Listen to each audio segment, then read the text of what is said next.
Hello friends. Did you know nearly 80% of those who watch my videos aren't subscribed? If you enjoy these stories, please hit that subscribe button and leave a like. It really helps. Thank you for being here. By the way, where are you watching from? Let me know in the comments. I've been driving rigs for 23 years now, and in all that time, I've learned one thing that matters more than anything else. The road doesn't care about you. It doesn't care about your schedule, your deadlines, your family waiting back home, or the bills piling up on your kitchen table. The road is just there, stretching out mile after mile, and it's up to you to survive it. My name is Reuben Lawton, and I haul freight across the American Southwest, mostly between Las Vegas and Phoenix, sometimes pushing further east into New Mexico or north into Utah. I've seen things out there that I can't explain, things that make me question whether the road is as empty as it looks in the rearview mirror. But what happened to me on Highway 93 last October changed everything I thought I knew about driving alone at night. It was a Tuesday when I picked up the load in Henderson, just outside Vegas. The dispatcher had called me in early because one of the regular guys had called out sick, and they needed someone to take 40,000 pounds of industrial equipment down to a construction site in Wickenburg, Arizona. It wasn't my usual route, but the money was good, and I'd driven that stretch of 93 enough times to know what I was getting into. The highway cuts through some of the most desolate country you'll ever see. Nothing but desert scrub, distant mountains, and the occasional ghost town that looks like it hasn't seen a living soul in 50 years. During the day, it's beautiful in a stark, lonely kind of way. At night, it's something else entirely. I left Henderson around 6 in the evening, figuring I'd make Wickenburg by midnight if I kept a steady pace. The sun was already low in the sky, painting the desert in shades of orange and purple, and I remember thinking how peaceful it all looked. I had my thermos of coffee, a bag of beef jerky, and a playlist of old country songs queued up on my phone. Everything felt normal, everything felt routine. I'd made runs like this 100 times before, and there was no reason to think this one would be any different.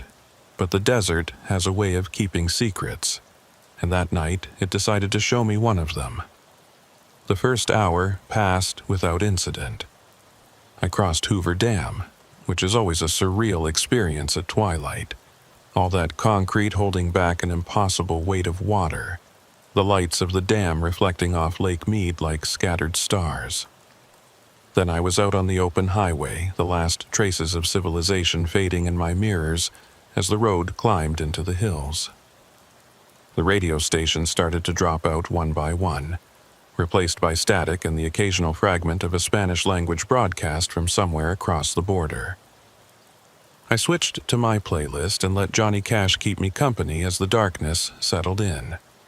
It was just past 8 o'clock when I noticed the first set of headlights behind me. That's not unusual on Highway 93. It's a major trucking route, and you're bound to have company even at odd hours. But something about these lights caught my attention. They were sitting about a quarter-mile back, keeping a steady distance, and they weren't getting any closer or falling any further behind. That's strange behavior for another trucker. Usually, if someone's faster than you, they'll come up and pass. If they're slower, they'll gradually fade away in the distance. These lights just hung there, like they were tethered to the back of my trailer. I adjusted my side mirror and tried to get a better look at the vehicle, but all I could see were those headlights. 2 bright white dots cutting through the darkness. No running lights, no outline of a cab or trailer. Just the lights. I figured it was probably just another driver on cruise control, matching my speed by coincidence, and I put it out of my mind. The desert was quiet, the road was empty, and I had a delivery to make. I took a sip of coffee and kept my eyes forward. About 20 minutes later, I looked in the mirror again and felt a cold prickle at the back of my neck. The first set of lights was still there, exactly where it had been before. But now there were 2 more sets behind it, arranged in a perfect line, all 3 of them maintaining the same distance from my trailer and from each other. 3 trucks, all running without their marker lights, all keeping formation like some kind of military convoy. In 23 years of driving, I'd never seen anything like it. I reached for the CB radio and clicked it on, scanning through the channels to see if I could raise any of the drivers behind me. The radio had been quiet all night, not unusual for this stretch of road, but now it seemed almost aggressively silent, the static humming with an empty, expectant quality that made my skin crawl. I keyed the mic and spoke into it, my voice sounding strange and hollow in the dark cab. "This is Lawton, northbound on 93 approaching Dolan Springs. I've got 3 trucks on my tail running without markers. You boys want to identify yourselves?" I released the key and waited. The static hummed. Nothing else came back. I tried again on a different channel, then another, working my way through the frequencies. The silence was absolute. It was like the radio waves themselves had been swallowed up by the desert. I clicked off the CB and gripped the wheel a little tighter, telling myself there was nothing to worry about. Maybe the other drivers just didn't have their radios on. Maybe they were running silent because they didn't want to be bothered. There were a dozen reasonable explanations, and I went through all of them in my head, trying to convince myself that everything was fine. But there was a knot forming in my stomach that wouldn't go away. A primal instinct telling me that something was wrong.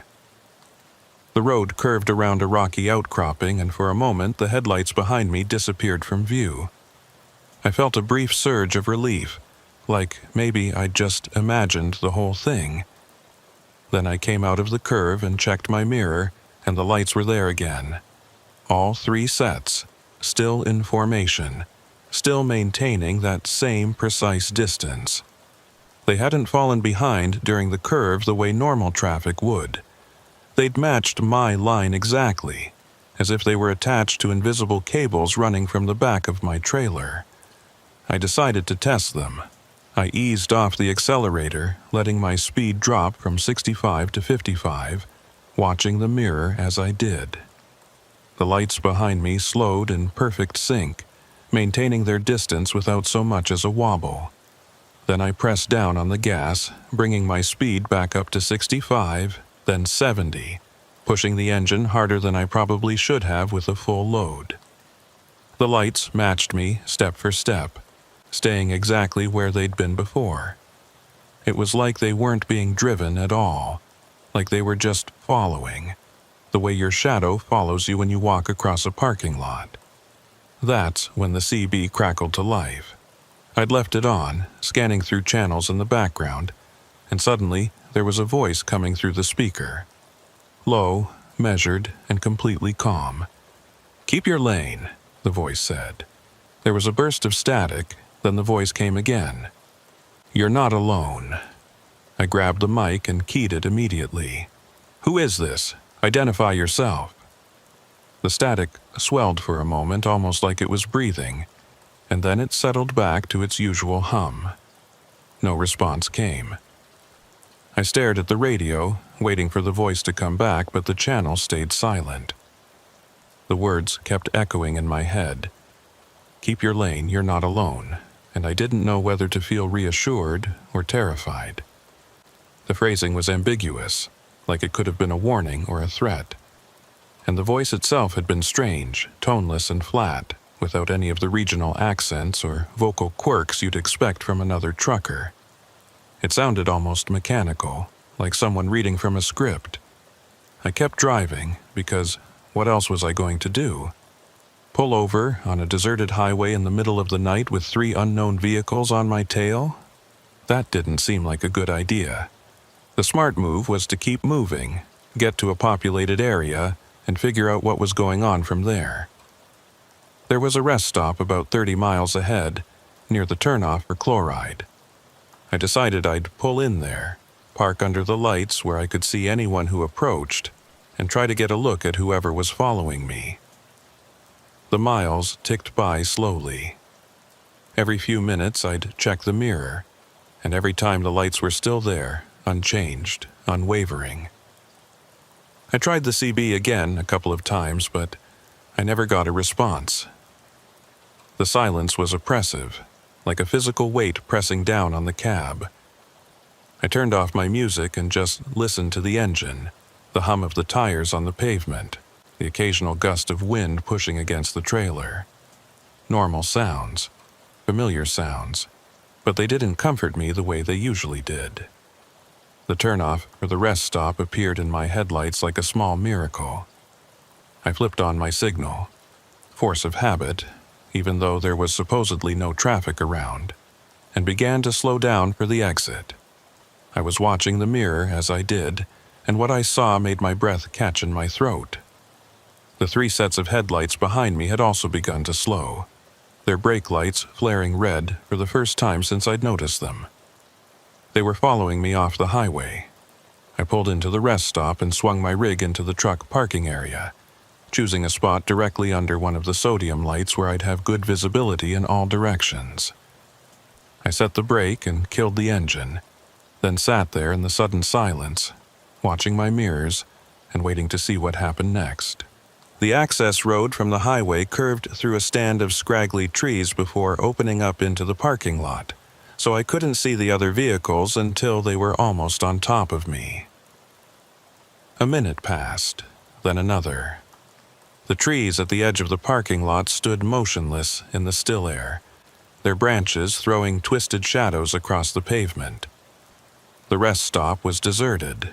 No other trucks, no cars, just a small brick building with restrooms and a couple of vending machines glowing faintly in the darkness. I kept my eyes on the access road, waiting for those headlights to appear. They never did. After 5 minutes, I got out of the cab and walked around to the back of my trailer, scanning the road for any sign of the trucks that had been following me. The highway was visible from where I stood, a dark ribbon cutting through the desert, and there was nothing on it. No headlights, no taillights, no movement of any kind. It was like the 3 trucks had simply evaporated the moment I pulled off the road. I stood there for a long time, the night air cool against my face, trying to understand what I'd just experienced. The desert wind made a low, mournful sound as it swept across the empty parking lot, carrying with it the smell of sage and dust, and something else I couldn't quite identify. Something faintly metallic, like old rust or dried blood. I told myself I was imagining things, that the stress of the drive was making me paranoid, but I couldn't shake the feeling that I was being watched from somewhere out there in the darkness. I walked over to the restroom building, more to have something to do than because I actually needed to use the facilities. The door was unlocked, the interior lit by a single flickering fluorescent tube that cast everything in a sickly greenish glow. The place smelled like industrial cleaner and old cigarette smoke, and there was graffiti on the walls, the usual crude drawings and obscene messages, plus a few things that caught my attention. Someone had written, "They follow but never pass," in black marker above one of the sinks. Below it, in different handwriting, was the phrase, "Keep your lane." I stared at those words for a long time, feeling the hair stand up on the back of my neck. It was the same phrase the voice on the radio had used. I tried to convince myself it was just a coincidence, that "keep your lane" was a common enough expression among truckers, that someone had probably written it there as a joke or a piece of general advice. But standing in that dingy restroom in the middle of nowhere, with the fluorescent light buzzing overhead and the desert wind howling outside, I couldn't make myself believe it. I went back to my truck and sat in the cab with the doors locked, trying to decide what to do. Part of me wanted to call someone, my wife, my dispatcher, the highway patrol, but I didn't know what I would say. That I'd been followed by 3 trucks that had disappeared. That someone had said cryptic things to me over the CB. That I'd found graffiti in a restroom that spooked me. None of it sounded like anything worth reporting.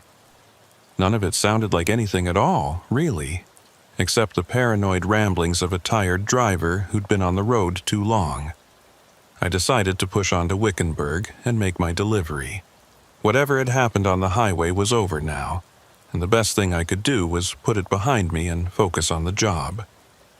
I started the engine, pulled out of the rest stop, and merged back onto Highway 93, keeping my speed steady and my eyes on the road ahead. For the first few miles, everything was quiet.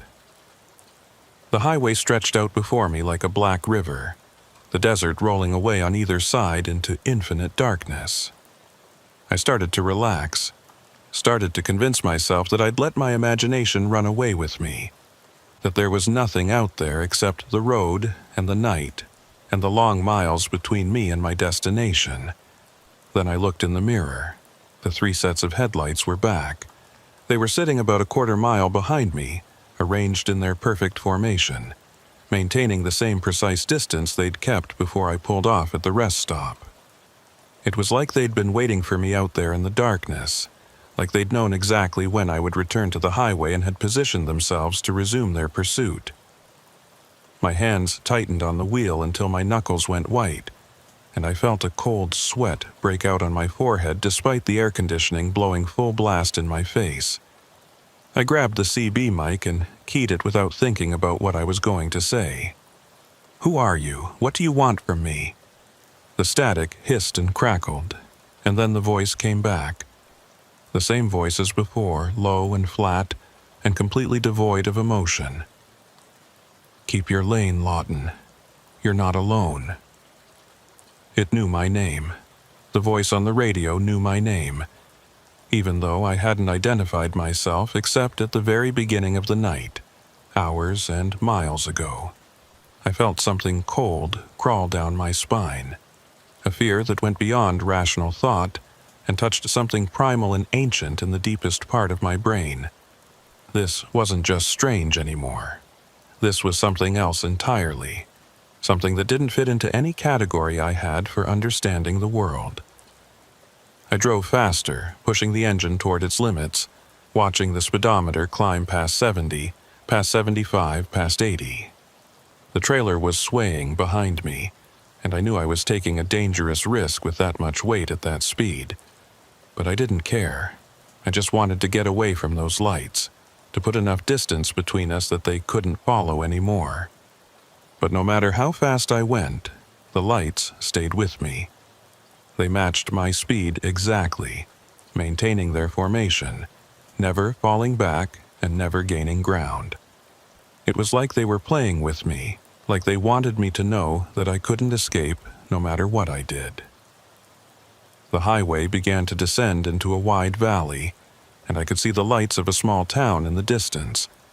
Kingman, probably, or one of the little communities that dot the Arizona border. Civilization. Safety. I told myself that if I could just make it there, whatever was following me would have to stop. It couldn't pursue me into a populated area where other people would see it, where I could get help and find out what was going on. I pressed the accelerator all the way to the floor and felt the truck surge forward, eating up the miles between me and those distant lights. I was still 10 miles from the town when the voice came over the radio again. "You can't outrun us, Lawton. You can't leave us behind. We're with you now. We've always been with you." The headlights behind me began to change. The 3 sets started to spread out, moving from their tight formation into a wider pattern that filled my mirrors with light. They were getting closer now, closing the gap that had remained constant for so long, and I could see the dark shapes of the trucks behind those lights for the first time. Black silhouettes against the darker night, massive and menacing and completely featureless. They had no company logos, no license plates, no identifying marks of any kind. They were just shapes, outlines, suggestions of trucks that might not have been trucks at all. The lead vehicle pulled up alongside me on the left, matching my speed exactly despite the fact that we were both pushing 90 miles an hour on a 2-lane highway. I looked over at the cab trying to see who was driving, but the windows were completely black, Not tinted, but black, as if there was nothing behind them at all. No driver, no interior, no indication that there was anything inside that truck except darkness. The second truck pulled up on my right, boxing me in between them. I could feel their presence like a physical pressure, could sense the mass of those rigs pushing against my truck from both sides. The third truck was still behind me, filling my mirrors with its headlights, and I realized that I was trapped. They had me surrounded, had cut off every avenue of escape, and there was nothing I could do except keep driving and hope that something changed before they decided to finish whatever they had started. "Keep your lane," the voice said again. "You're not alone." And then, just as suddenly as they had appeared, all three trucks dropped back. They fell behind in perfect unison, their headlights receding in my mirrors until they were just distant points of light again, maintaining their original formation at a quarter-mile behind me. The pressure I'd felt on both sides vanished, and I was alone on the highway once more, my hands shaking on the wheel and my heart pounding so hard I could feel it in my teeth. I didn't slow down until I reached the outskirts of Kingman. I pulled into the first gas station I saw, parked under the brightest lights I could find, and sat there for 20 minutes trying to stop shaking.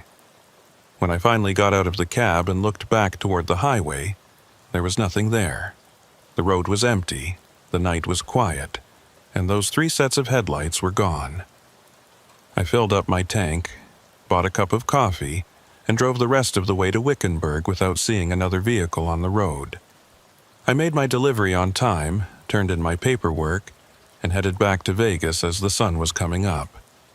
I told myself that it was over, that whatever had happened on Highway 93 was behind me now, and that I could go back to my normal life and forget the whole thing.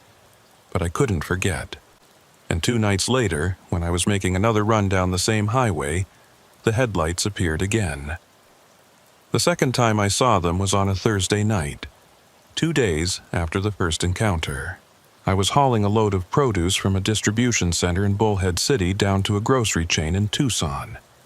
Different cargo, different route, different everything, except for those headlights that appeared in my mirrors about an hour after sunset, sitting a quarter-mile back in their perfect triangular formation. I recognized them immediately, the same way you'd recognize the face of someone who'd threatened you on the street. There was no mistaking them for ordinary traffic. They moved together too precisely, too deliberately, like 3 fingers on the same hand.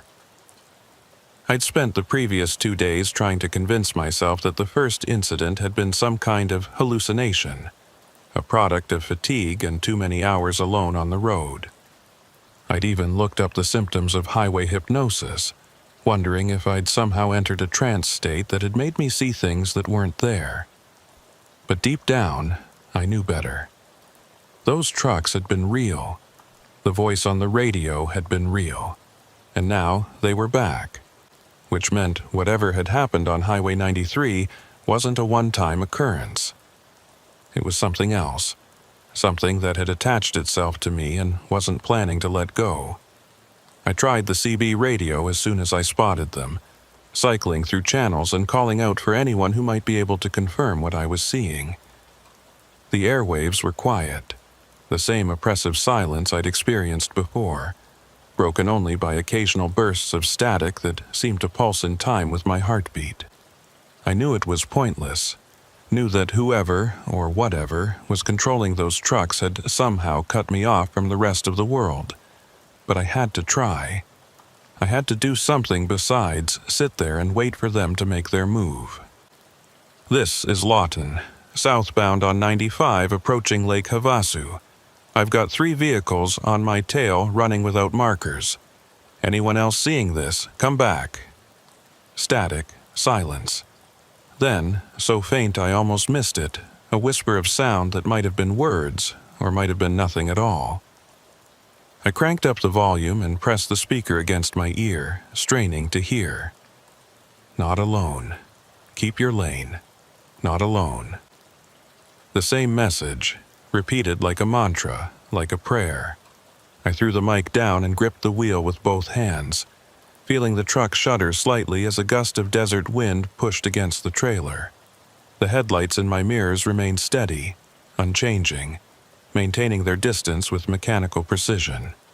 I realized I was holding my breath and forced myself to exhale, to think, to figure out what I was going to do. My first instinct was to call Marlow Creek. Marlow was another driver who worked the same routes I did, a 20-year veteran with a reputation for having seen just about everything the road could throw at you. We'd helped each other out of jams more times than I could count over the years. Flat tires, engine trouble, way station hassles, all the usual problems that come with the job. If anyone would believe me about what was happening, it would be Marlow. And if anyone would know what to do about it, it would be him. I grabbed my cell phone and pulled up his number. But when I tried to call, the screen showed no signal. I checked the coverage map on my phone, and according to that, I should have had 3 or 4 bars in this area. But the phone was dead, just like the CB, just like everything else that might have connected me to the outside world. I was isolated, cut off, alone with those headlights and whatever was driving them. The highway curved around a rocky bluff, and for a few seconds the lights disappeared from my mirrors. I felt a surge of hope that maybe they'd given up, maybe they'd found someone else to follow. Maybe this whole nightmare was finally over. Then I came out of the curve and looked in the mirror, and my stomach dropped. They were still there, exactly where they'd been before, as if the curve had never happened at all. But now there were 4 of them. A 4th set of headlights had joined the formation, taking up position behind the original 3. They were arranged in a perfect diamond shape now, 4 points of light hanging in the darkness behind me like a constellation that had dropped out of the sky. I watched them for a long moment, feeling something cold settle into my chest. This wasn't just a repeat of what had happened 2 nights ago.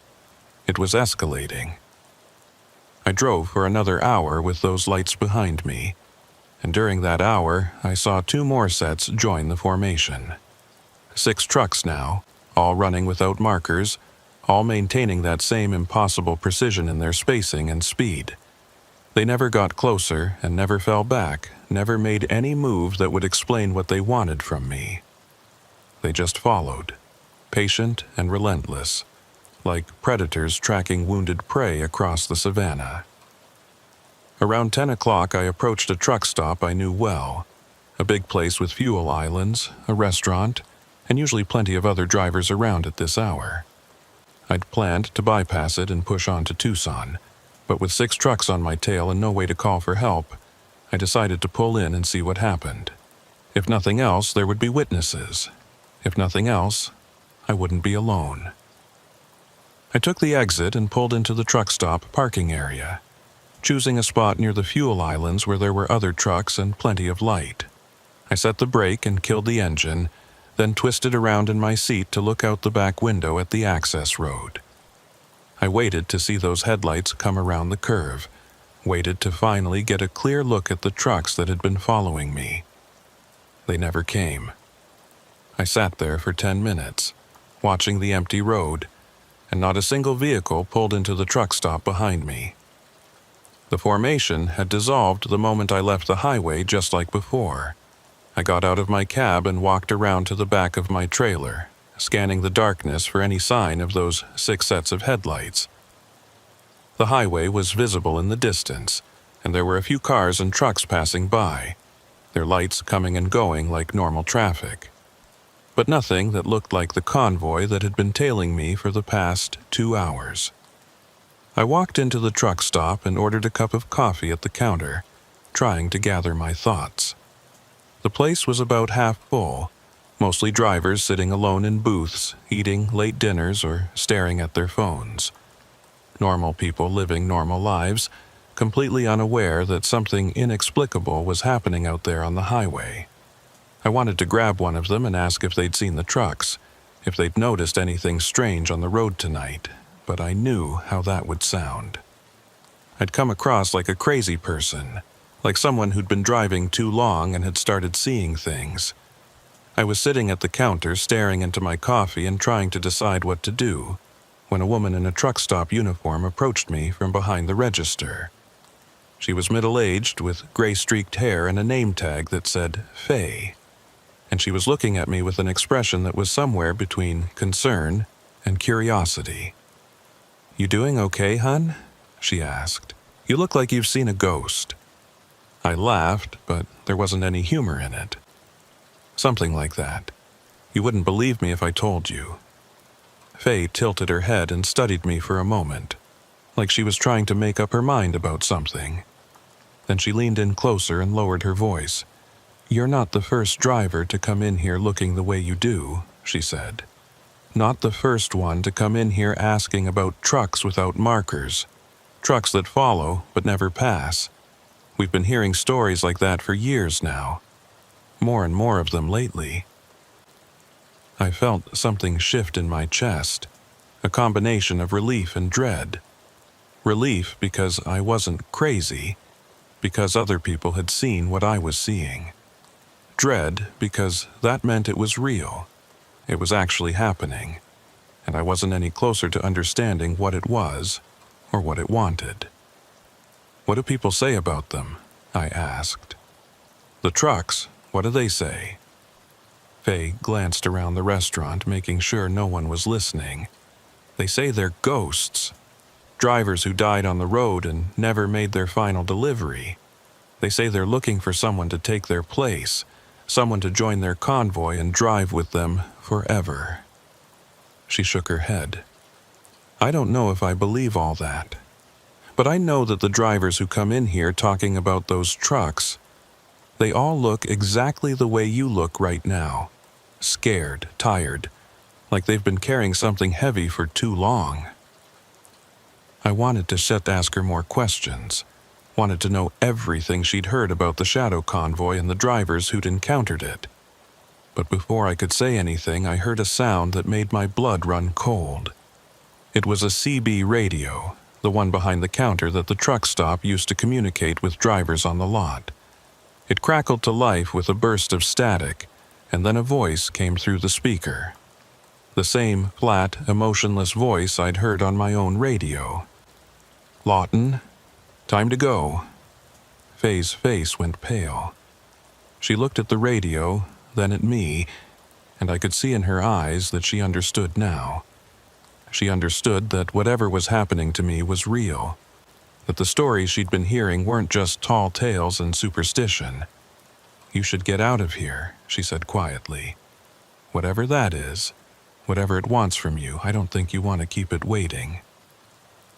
I left money on the counter and walked back to my truck, my legs feeling like they belonged to someone else. The parking lot was quiet, the other trucks sitting dark and silent in their rows. I climbed into my cab and started the engine, and as I pulled out of the parking space, I saw them appear on the access road, 6 sets of headlights arranged in their perfect formation, waiting for me to return to the highway. I thought about not going. I thought about parking right there in the truck stop lot and waiting until morning, waiting until the sun came up and maybe whatever was out there would go away. But I knew it wouldn't work. I knew that the convoy would be there whether it was day or night, whether I was on the highway or sitting in a parking lot or locked in my house 1,000 miles away. It had found me, and it wasn't going to let me go. I pulled onto the highway and watched the headlights fall into formation behind me, maintaining their perfect spacing, their perfect speed. There were 6 of them now, but somehow I knew there would be more. Somehow I knew that the convoy was growing, adding trucks one by one, building towards something that I couldn't see and couldn't stop. I drove for another 3 hours that night, all the way to Tucson, and the convoy followed me the entire way. Sometimes there would be 6 trucks behind me, sometimes 7, sometimes 8. They came and went throughout the night, joining the formation and then dropping away, as if they were taking shifts or following some rotation I didn't understand. The CB crackled occasionally with that same message. Keep your lane, you're not alone. But otherwise the voice stayed silent. It had delivered its warning, and now it was just waiting, watching, following. I made my delivery the next morning and headed back to Vegas, taking a different route this time, staying on the main interstates where there was plenty of traffic and plenty of light. For 2 days, I didn't see the convoy. I started to hope that maybe it was tied to that one stretch of road, that Highway 93 corridor between Vegas and Arizona where I'd first encountered it. Maybe if I just avoided that area, stuck to other routes, I'd be okay. But on the third night, they found me again. I was on Interstate 15, halfway between Vegas and Los Angeles, surrounded by other vehicles and bathed in the glow of a million headlights and street lamps and highway signs. And there they were, sitting a quarter-mile back in my mirrors, arranged in their formation, completely invisible to everyone except me. The other drivers on the road passed them without a glance, without any indication that they could see the black trucks with no markers that were following me through the night. It was like the convoy existed on a different plane, a shadow version of the highway that only I could access. I called Marlowe that night from a truck stop outside Barstow. I'd finally gotten a signal on my phone, and I didn't care anymore how crazy I sounded. I needed to talk to someone, needed to know if anyone else had experienced what I was going through. Marlowe listened without interrupting while I told him everything. The headlights, the voice on the radio, the trucks that disappeared whenever I stopped moving. When I finished, there was a long silence on the line. I thought maybe he'd hung up, or maybe he was trying to figure out how to tell me I'd lost my mind. But when he spoke again, his voice was quiet and serious, the way it gets when he's about to say something important.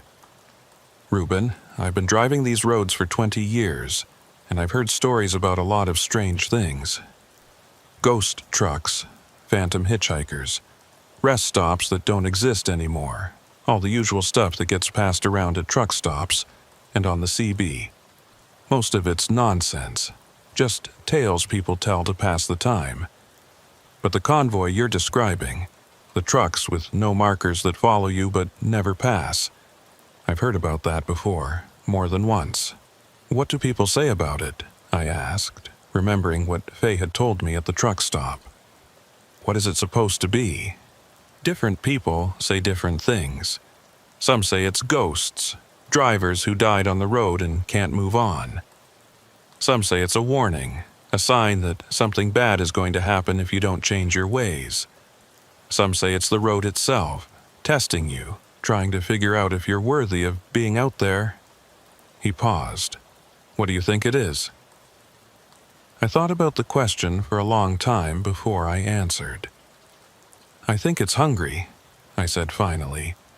"I think it wants something from me and it's not going to stop until it gets it." "What does it want?" "I don't know, but I'm starting to think I might not have a choice about giving it to them." Marlowe was quiet for a moment. "Listen, Ruben, I'm going to tell you something, and I want you to hear me out before you say anything. There's a man I know, a retired driver who lives out in Kingman.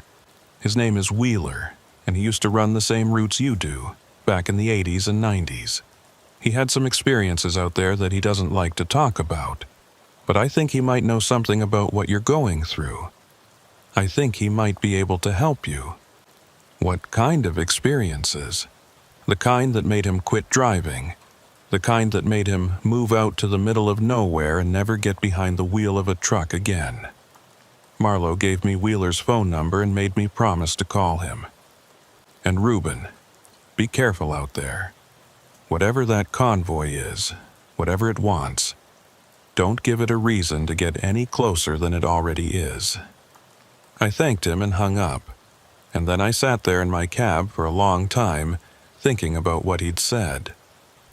I thought about calling Wheeler right then, but something held me back. Maybe I wasn't ready to hear what he had to tell me. Maybe I was afraid that once I knew the truth, there'd be no going back. I finished my coffee and pulled back onto the highway, watching the mirrors as I merged into traffic. The convoy was still there, 7 trucks now, their headlights burning steady in the darkness behind me. I thought about Marlowe's words. Don't give it a reason to get any closer. And I wondered what would happen if it did get closer. If those trucks finally closed the gap and pulled up alongside me the way they had that first night on Highway 93. I wondered what I would see if I looked into those black windows again. What would be looking back at me from inside those cabs? Keep your lane. You're not alone. The message echoed in my head as I drove through the night, and for the first time, I thought I understood what it meant. It wasn't a warning or a threat, it was an invitation. The convoy wanted me to join them, wanted me to take my place in that formation and drive with them forever. And sooner or later, I was going to have to decide whether to accept. The highway stretched out before me like a river of darkness, and the headlights followed behind me, patient and eternal, waiting for my answer. I called Wheeler the next morning from a motel room in Barstow. I'd driven through the night with the convoy behind me, watching the number of trucks fluctuate between 7 and 9, never dropping below that threshold now.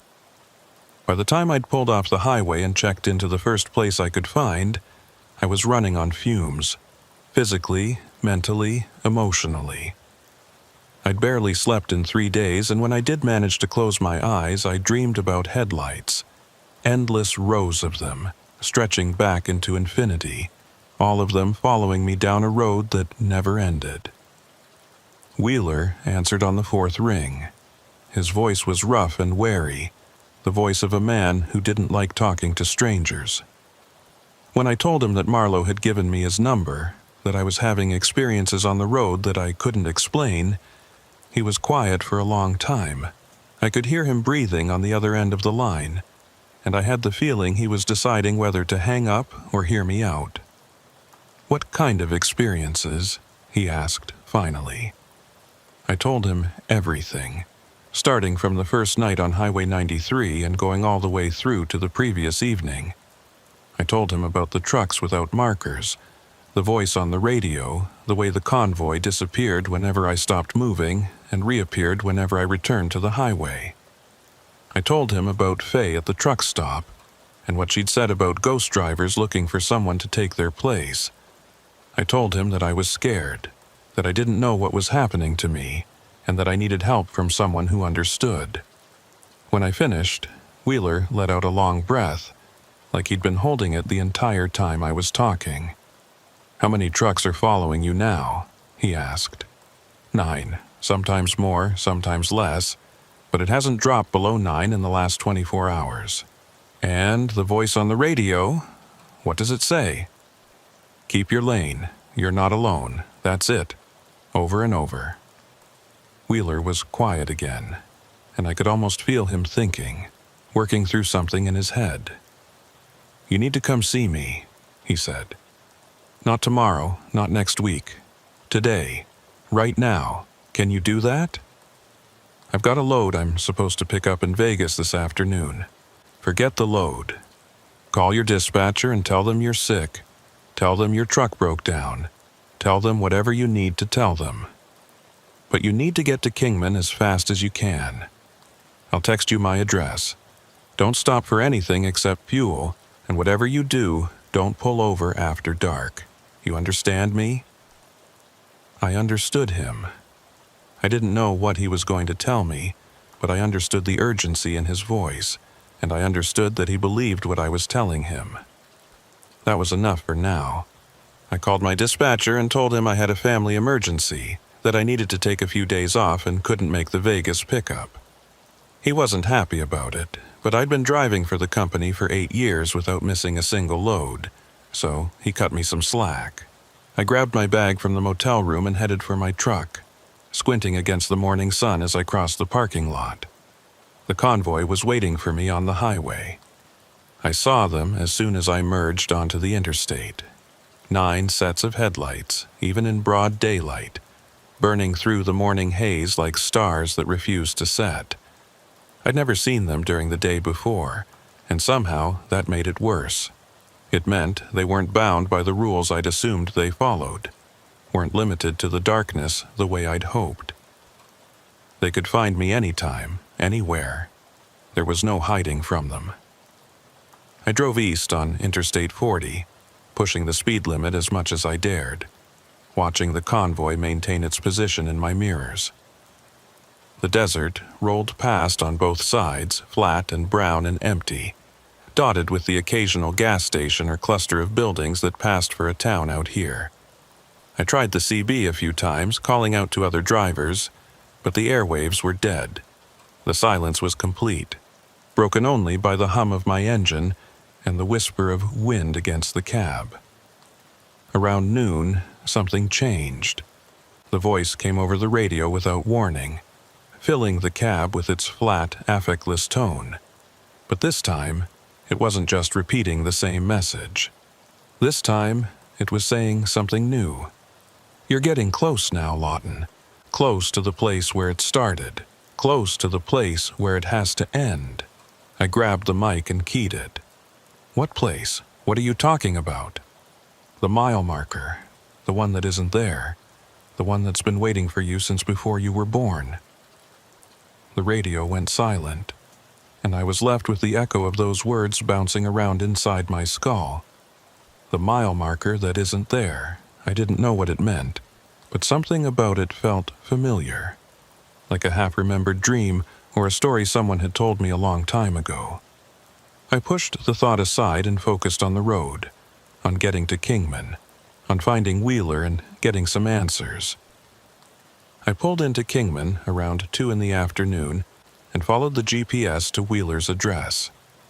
He lived in a small house on the outskirts of town, a single-story place with a chain-link fence and a yard full of desert landscaping. There was an old pickup truck in the driveway, but no sign of a semi, no indication that the man who lived here had ever been a long-haul driver. I parked on the street and walked up to the front door, feeling the heat of the afternoon sun on my back. Wheeler answered before I could knock, like he'd been watching for me through the window. He was in his 60s, lean and weathered, with gray hair pulled back in a ponytail and eyes that looked like they'd seen things they wished they could forget.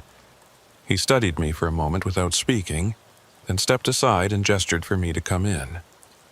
The inside of the house was dim and cool, the blinds drawn against the afternoon glare.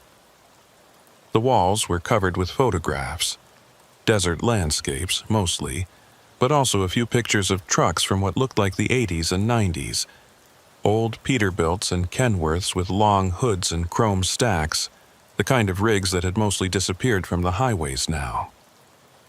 Wheeler led me to a small living room and pointed to a chair.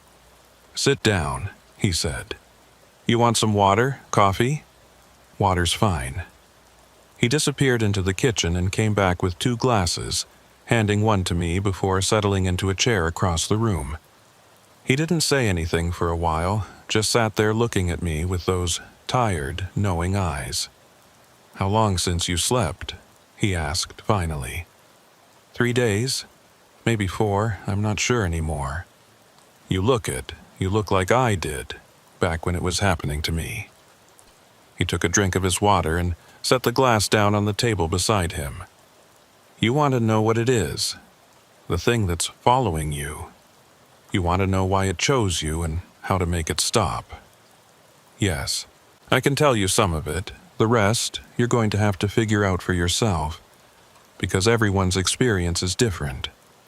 But I can tell you what happened to me, and maybe that'll help you understand what you're dealing with." Wheeler leaned back in his chair and looked at the ceiling, like he was searching for the right words.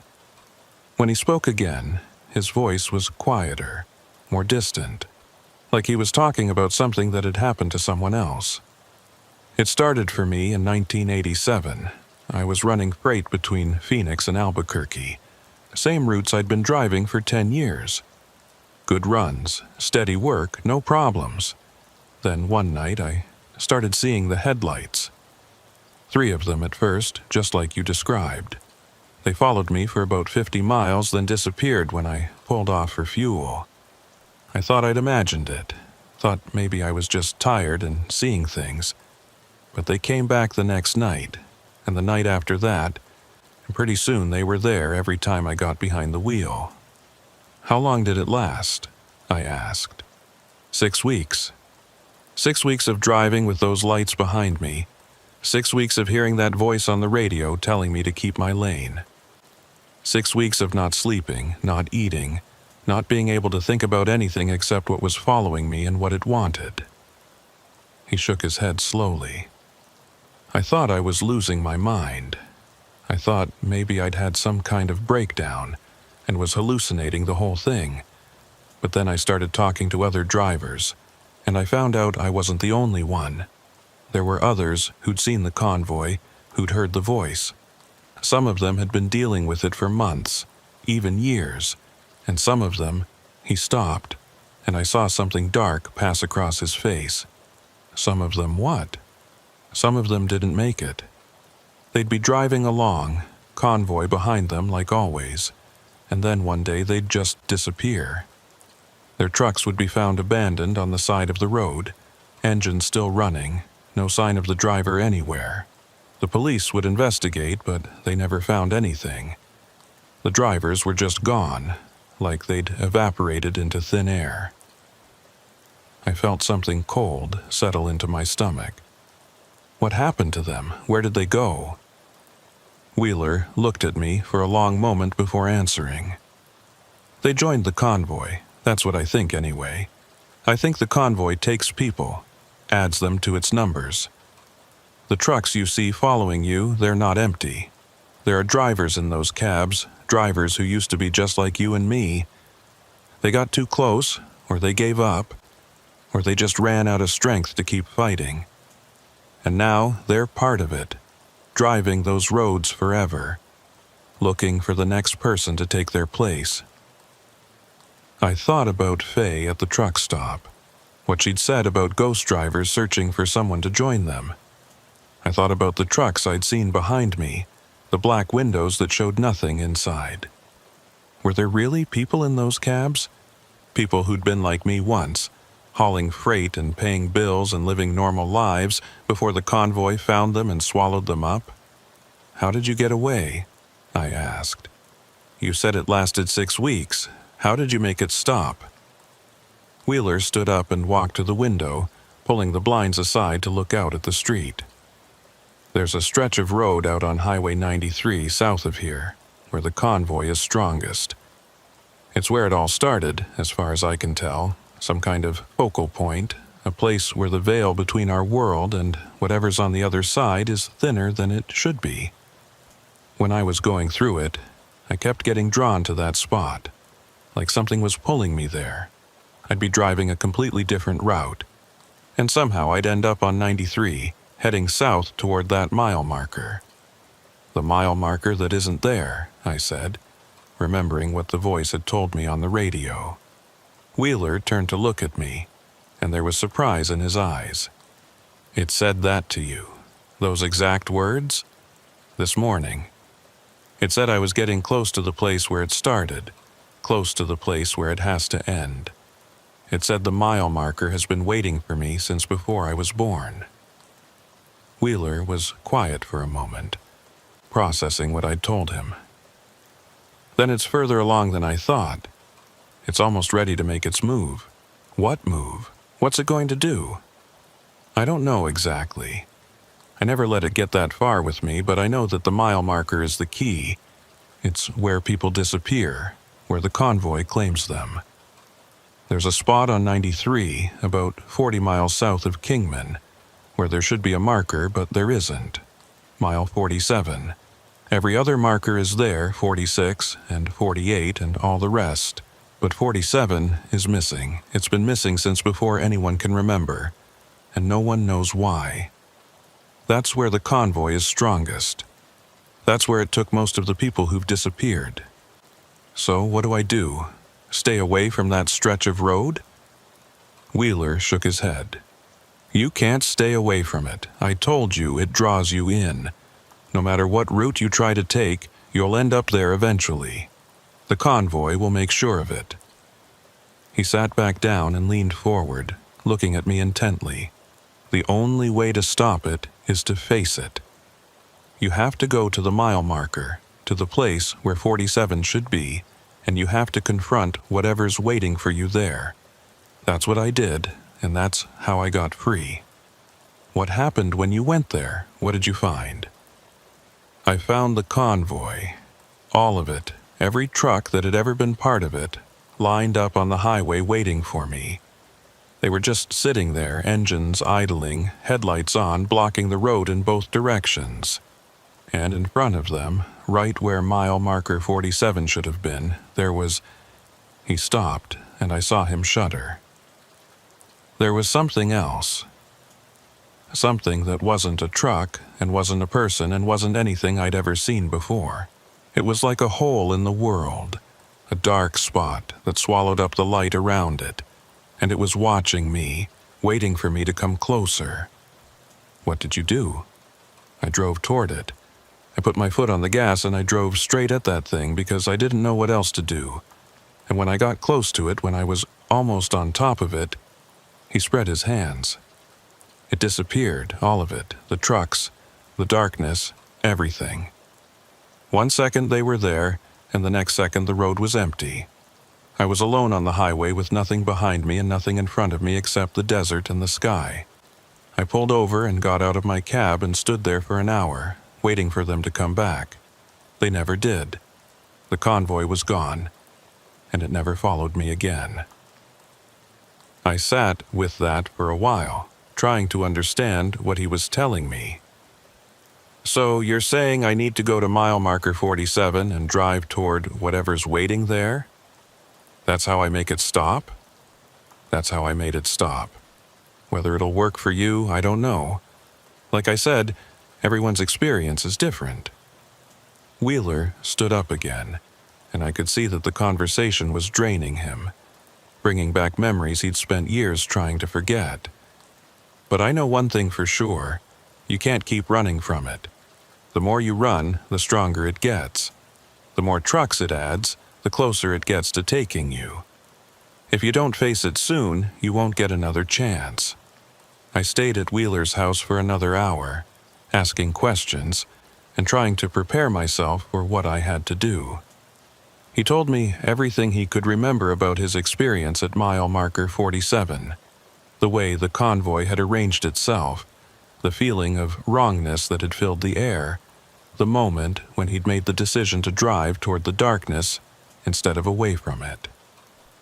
He told me that he'd never understood exactly what the convoy was or where it came from, but he believed it was something old, something that had been using that stretch of highway long before there were trucks or cars or roads of any kind. It was a predator, he said, a hunter that used the isolation and the darkness and the endless repetition of the road to wear down its prey until they were too weak to resist.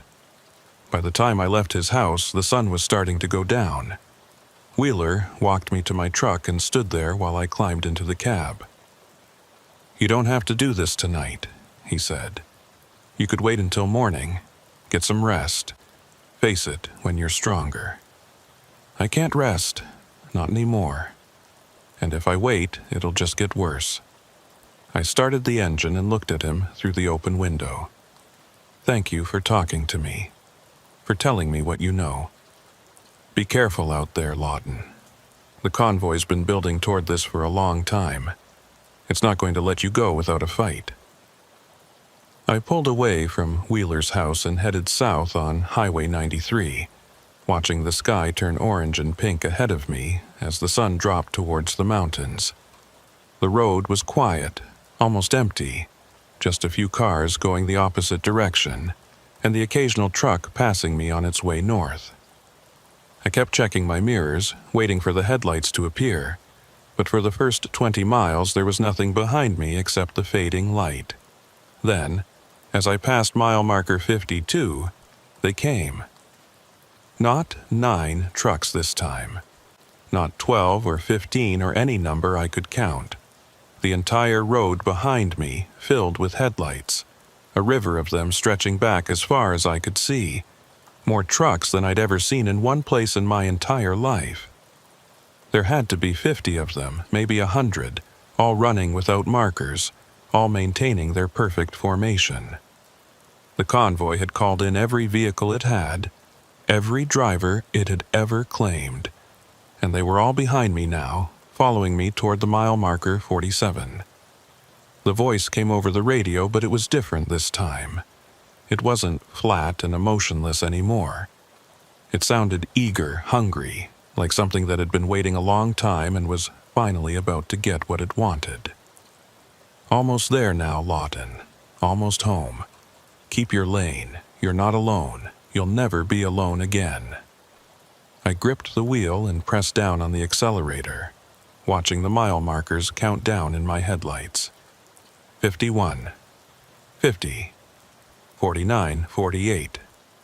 The convoy surged behind me, the headlights getting brighter, the trucks getting closer. They were breaking formation now, spreading across both lanes, filling the entire highway with their presence. They weren't just following me anymore. They were herding me. And then I saw it, a gap in the markers where 47 should have been. A stretch of empty roadside with no post, no sign, no indication that anything had ever been there. But there was something in that gap, something that my headlights couldn't quite illuminate. A darkness that seemed to absorb the light and pull it down into itself. It was exactly what Wheeler had described. A hole in the world. A hungry void that had been waiting for me since before I was born. The convoy roared behind me, the sound of 100 engines filling the night, and I drove straight toward the darkness. The darkness swallowed my headlights. I don't know how else to describe it. One moment I was driving toward mile marker 47, my high beams cutting through the desert night, and the next moment the light just stopped. It didn't fade or dim. It ended, like someone had drawn a line across the road and said, "Nothing gets past here." I was still moving, still pressing the accelerator, still gripping the wheel, but I couldn't see anything in front of me. Not the road, not the desert, not even the hood of my own truck. Just blackness, absolute and complete, darker than anything I'd ever experienced. The convoy roared behind me. I could hear them, feel them, sense the mass of all those trucks pushing against the air at my back. Their headlights should have been filling my mirrors with light, but when I looked, the mirrors showed nothing. The same darkness that had swallowed my headlights had taken theirs too. We were all driving blind now, hurtling through a void that had no shape and no end. I don't know how long it lasted. Time didn't seem to work right in that darkness. It could have been seconds or hours. I couldn't tell the difference. I just kept my foot on the gas and my hands on the wheel, driving forward because there was nothing else to do. Because stopping felt like surrender, and I wasn't ready to give up yet. Then, without warning, the darkness ended. I came out of it like breaking through the surface of deep water, gasping and blinking against the sudden return of light. My headlights were working again, illuminating the road ahead of me. The same empty two-lane highway I'd been driving before. The same desert scrub and distant mountains. The same sky full of stars. I checked my mirrors and saw the convoy behind me. All those trucks still in formation, their headlights burning steady in the night. But something was different. The mile markers were wrong. I'd been at 47 when I entered the darkness, or where 47 should have been, but now the marker ahead of me said 52. I'd gone backward somehow, traveled 5 miles in the wrong direction while I was inside that void. I looked at my odometer and saw that it had rolled forward, not back. The truck thought I'd traveled the distance, even though the road said otherwise. It was like the highway itself had shifted around me, rearranged itself while I wasn't looking. I kept driving, watching the markers count down again. 51, 50, 49, 48, and then nothing. The same empty stretch of roadside where 47 should have been. The same gap in the sequence. But this time there was no darkness waiting for me. no hole in the world. Just the road, stretching out ahead of me like it always had. The convoy was still behind me. I pulled over to the shoulder and stopped the truck, setting the brake and killing the engine. I needed a moment to think, to figure out what had happened and what I was supposed to do next. Wheeler had said the darkness would disappear when he drove toward it, that the convoy would vanish and leave him alone. But that hadn't happened to me. I'd gone through the darkness and come out the other side, and nothing had changed. The trucks were still there, still waiting, still watching. I sat in the cab for a long time, staring at the headlights in my mirrors. They weren't moving, weren't getting closer or falling back. They were just there, 100 points of light arranged in their perfect formation, patient and eternal. I thought about what Wheeler had told me, about the drivers who'd disappeared at mile marker 47, the ones who'd joined the convoy and were still out there driving the roads forever. I wondered if that was what was happening to me, if I'd already crossed some threshold without realizing it and was now trapped in the same loop they were. That's when the CB crackled to life. You made it through, Lawton. Not many do. Not many have the strength to keep driving when the darkness comes. I grabbed the mic, my hands shaking. What do you want from me? Why won't you leave me alone? We don't want anything from you. We're not trying to take you. We're trying to show you. Show me what? The voice was silent for a moment, and when it came back it sounded different. Not flat and mechanical anymore, but almost sad, almost human. The road doesn't end, Lawton. It never ends. You drive and you think you're getting somewhere, but you're not. You're just going in circles, the same routes over and over, the same miles, the same darkness. That's what we are. That's what we're trying to show you. The convoy isn't a threat. It's a mirror. I didn't understand what the voice was telling me, didn't know what it meant about mirrors and circles and roads that never end. But something about the words resonated in a place I couldn't quite identify. A deep and uncomfortable recognition that I didn't want to examine too closely. I'm not like you, I said into the mic. I'm not dead. I'm not a ghost. I'm just a driver trying to do my job and go home to my family. We were all just drivers once. We all had jobs and families and lives we thought were real. But the road took us, the way it takes everyone eventually. The road is patient. It can wait forever, and sooner or later, everyone runs out of miles. The radio went silent, and this time it stayed silent. I sat there in the dark cab, listening to the wind outside and the tick of the engine cooling down, trying to make sense of what I'd heard. The convoy is a mirror. The road never ends. Everyone runs out of miles. It sounded like nonsense, like the ramblings of something that had lost its mind after too long in the darkness. But I couldn't shake the feeling that there was truth in it somewhere, a meaning I was supposed to understand, but couldn't quite grasp. I started the engine and pulled back onto the highway, heading north toward Kingman. I didn't know what else to do, where else to go. I couldn't keep driving in circles all night, and I couldn't face the mile marker again. Not yet. Not until I'd had time to think about what had happened and what the voice had said. I needed to get off the road, find a place to sleep, give my mind a chance to process everything I'd experienced. The convoy followed me, but it kept its distance. The trucks stayed about a half-mile back now, further than they'd ever been before. Their headlights just a faint glow in my mirrors. They weren't pressing anymore, weren't trying to close the gap or herd me toward anything. They were just there, watching, waiting. Like they'd delivered their message and were curious to see what I'd do with it. I made it to Kingman around midnight and checked into the same motel where I'd stayed before. I parked my truck in the lot and walked to my room without looking back at the highway, without checking to see if the headlights were still there. I knew they were.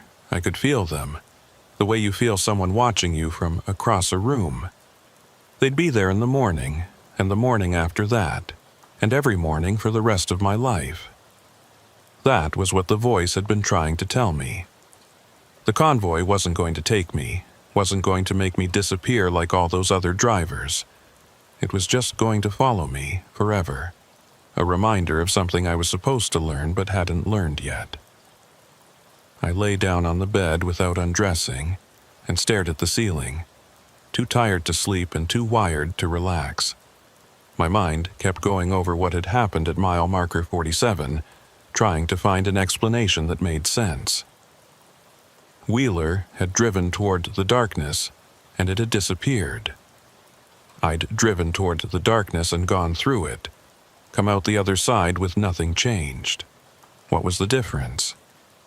What had he done that I hadn't? I thought about his story, about the way he'd described making the decision to face the convoy instead of running from it. He'd said he drove toward the thing because he didn't know what else to do, because he was out of options and had to try something. But maybe that wasn't quite true. Maybe he'd made a different choice than I had, a choice that had set him free while I was still trapped. I'd driven toward the darkness, but I hadn't accepted it. I'd gone through it with my foot on the gas and my hands on the wheel, fighting the whole way, refusing to let go of control even for a second.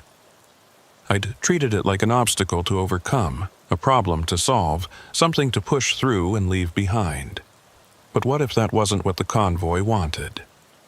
What if the darkness wasn't a test of strength or courage, but something else entirely?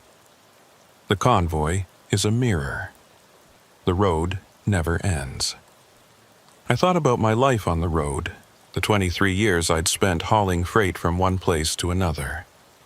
I thought about all the miles I'd driven, all the nights I'd spent alone in my cab, all the time I'd missed with my family because I was always gone, always chasing the next load. I thought about the way the routes blurred together after a while, how one highway looked pretty much like every other highway, how the truck stops and rest areas and way stations all seemed to merge into a single, endless loop of diesel and coffee and hours behind the wheel. Was that what the convoy was showing me? The futility of it all, the sameness, the way I'd been driving in circles my whole career without ever getting anywhere? The road never ends. Maybe that was the point. Maybe the convoy wasn't a supernatural threat or a ghostly phenomenon. Maybe it was just a reflection of what I'd already become, a man who'd given so much of himself to the road that there was nothing left but the driving. I didn't sleep that night. I lay there until the sun came up, turning it over in my mind, trying to decide what to do. I could call my dispatcher and tell him I was ready to work, get back on the road and pretend none of this had happened. I could keep driving with the convoy behind me, learn to live with those headlights in my mirrors the way you learn to live with any chronic condition. Plenty of drivers had done it, according to Wheeler. Plenty of drivers had made their peace with the trucks that followed them and gone on with their lives. But I kept thinking about the voice on the radio, the way it had sounded almost sad when it told me what the convoy really was. We were all just drivers once. We all had jobs and families and lives we thought were real. The drivers in that convoy, they hadn't been taken against their will. They'd made a choice, the same choice I'd been making every day for 23 years. They'd chosen the road over everything else, and eventually the road had become everything they were. I checked out of the motel and drove to Wheeler's house. He was outside working in his yard when I pulled up, and he straightened up and watched me get out of the cab with an expression I couldn't read. "You made it," he said. "I wasn't sure you would." I went through the darkness. I came out the other side, but the convoy's still there. Wheeler nodded slowly, like he'd expected that. "It didn't let you go." "No, but it talked to me. It said things." I stopped, not sure how to explain. It said the convoy was a mirror, that the road never ends, that everyone runs out of miles eventually. Wheeler was quiet for a long moment. looking at me with those tired eyes. What do you think it meant? I think it meant I have a choice to make. I think it's showing me what I'll become if I keep living the way I've been living. And I think I took a breath. I think the only way to make it stop is to stop myself. To get off the road before the road becomes all I am. Wheeler didn't say anything to that. He just stood there in his yard, this man who'd walked away from trucking 30 years ago and never looked back, and I could see in his face that he understood. He'd made the same choice once. He'd seen the same mirror. I drove back to Vegas that afternoon and turned in my resignation to the company. I told my dispatcher I was done, that I was getting out of trucking and finding something else to do with my life. He tried to talk me out of it, told me I was one of the best drivers they had, offered me better routes and more money. But I'd made up my mind. I was done driving in circles. I was done watching the miles pile up while my life slipped away in the rearview mirror. My wife cried when I told her. She'd been asking me to quit for years, to find a job that would keep me home more, let me be a father to our kids instead of a voice on the phone.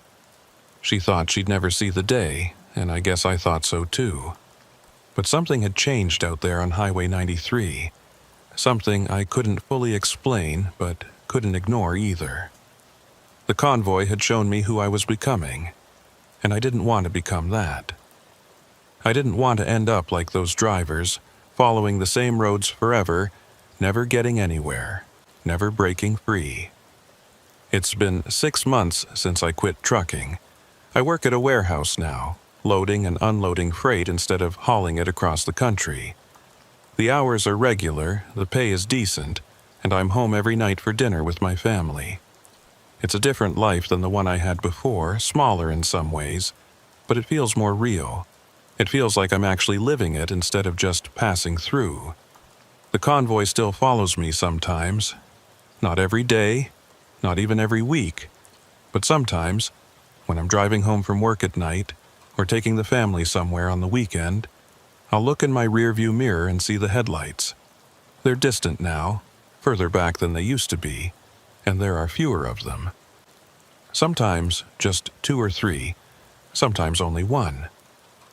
They keep their distance and they don't try to get closer. They just watch, the way they always watched, waiting to see if I'll change my mind and come back to the road. I don't know if they'll ever go away completely. I don't know if you can ever really escape something like that once it's found you. But I think as long as I stay off the long hauls, as long as I keep choosing my family over the miles, the convoy will keep fading. One day I'll look in the mirror and there won't be anything there. Just the road behind me and the life ahead of me. Finally free of the thing I almost became. Wheeler told me the convoy was hungry, that it was a predator looking for prey. But I don't think that's quite right anymore. I think the convoy is a warning, a glimpse of where the road leads if you follow it too long. It shows you the emptiness at the end, the place where the miles run out and there's nothing left but the driving. Some people see that and they can't look away. They keep going, keep chasing until they become part of the convoy themselves. But some people see it and they wake up. They turn around and go home and find something else to live for. The road doesn't care either way. It just keeps going, the same as it always has, waiting for the next driver to come along. I still think about Highway 93 sometimes, about that gap in the mile markers where 47 should be. I think about the darkness I drove through, and the voice that spoke to me from the other side.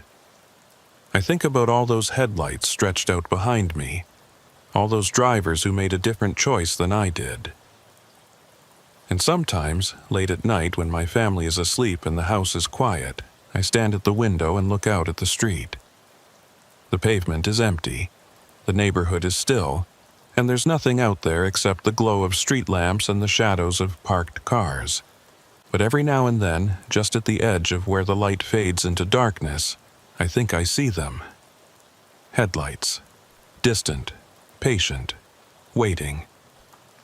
Keep your lane. they seem to say. You're not alone. And I turn away from the window and go back to bed. And I hold my wife a little closer and I remind myself that I made my choice. I got off the road. I came home. But the convoy is still out there. And somewhere on Highway 93, between mile markers 46 and 48, there's a place where the road remembers everyone who ever drove it and waits for them to come back. I hope I never see it again. But sometimes when the night is quiet and the darkness is deep, I'm not sure I ever really left.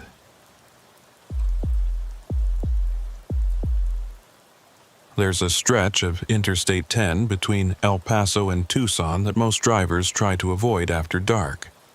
It's not the terrain that bothers them. The road is flat and straight, easy driving even for a rookie. It's not the weather, which is usually clear and dry, or the traffic, which thins out to almost nothing once you get past the last truck stops on either end. It's something else, something harder to put into words. The drivers who've spent enough time on that highway know what I'm talking about. There's a feeling out there, a presence that settles into your cab when the sun goes down and doesn't leave until you see the lights of civilization again. I've heard it called different things over the years. The emptiness, the wait, the watcher. I just call it the road, because that's what it is. The road, and whatever lives in it. My name is Gideon Rames, and I've been hauling freight across the Southwest for 19 years. In all that time, I've driven that stretch of I-10 more times than I can count, and I've felt the presence out there more times than I want to remember. But I never let it stop me, never let it change my routes or my schedule. I'm a professional, and professionals don't get spooked by feelings. At least, that's what I told myself until the night I lost my mile markers and found something waiting for me in the space where they should have been. It started on a Wednesday evening in late September. I was running a load of machine parts from a manufacturing plant in Houston to a distributor in Phoenix, a route I'd driven so many times I could practically do it in my sleep. The pickup had gone smoothly, the load was secured properly, and I was making good time as I crossed into New Mexico with the sun setting behind me. I figured I'd push through to Tucson that night, grab a few hours of sleep at a truck stop I knew, and make my delivery first thing in the morning. It was a solid plan, the kind of plan I'd executed 100 times before. But the road had other ideas. The first thing I noticed was the silence on the CB. I always keep the radio on when I'm driving, tuned to Channel 19 to catch the chatter from other drivers about traffic and road conditions. It's part of the rhythm of long-haul trucking, that constant murmur of voices keeping you company through the empty miles. But as I passed through Las Cruces and headed west toward Deming, the chatter started to fade. By the time I hit the Arizona border, it was gone completely. Just static, low and constant, like the sound of wind blowing through an empty room. I tried a few different channels, thinking maybe there was interference or a dead zone I'd forgotten about, but every frequency was the same, that same flat, featureless static, with no voices breaking through. I'd driven this route dozens of times, and I'd never experienced anything like it. There were always other trucks on this highway, always someone to talk to or at least listen to. The silence felt wrong, unnatural, like the road had swallowed up everyone except me. I checked my phone and found that I had signal, which was reassuring. At least I wasn't completely cut off from the world. I thought about calling my dispatcher to report the radio trouble, but I didn't want to sound paranoid over a little static. Radios malfunction sometimes, especially out here where the distances are long and the terrain plays tricks with the signals. I told myself it would clear up once I got further down the road, and I focused on driving. The sun finished setting around 7:30, and the desert turned from orange to purple to black in the space of 20 minutes. I switched on my headlights and settled into the rhythm of night driving, the steady hum of the engine, the glow of the dashboard instruments. the white lines scrolling past in the cone of light ahead of me. There's a kind of meditation to it, a trance state that takes over when you've been on the road long enough. Your hands know what to do, your eyes know where to look, and your mind drifts into a space that's not quite awake and not quite asleep. Some drivers fight against it, pump themselves full of caffeine and loud music to stay alert. I've learned to embrace it, to let the road carry me along while I watch from somewhere deep inside my own head. That's probably why I didn't notice the mile markers right away. I was about an hour past the Arizona border, deep into the empty stretch between Lordsburg and Wilcox, when something tugged at the edge of my attention. I couldn't identify it at first, just a vague sense that something was off, that the rhythm of the drive had been disrupted somehow. I blinked and straightened up in my seat, trying to focus, and that's when I realized what was wrong. I'd been driving for over an hour without seeing a single mile marker. That doesn't happen on interstate highways. The markers are everywhere, every mile or less, green signs with white numbers telling you exactly where you are and how far you have to go. They're such a constant presence that you stop noticing them after a while, the way you stop noticing your own heartbeat. But when they're gone, you feel it. You feel the absence like a missing tooth, a gap in the landscape that shouldn't be there. I started paying attention, watching for the next marker to appear in my headlights. A minute passed, then 2, then 5. Nothing.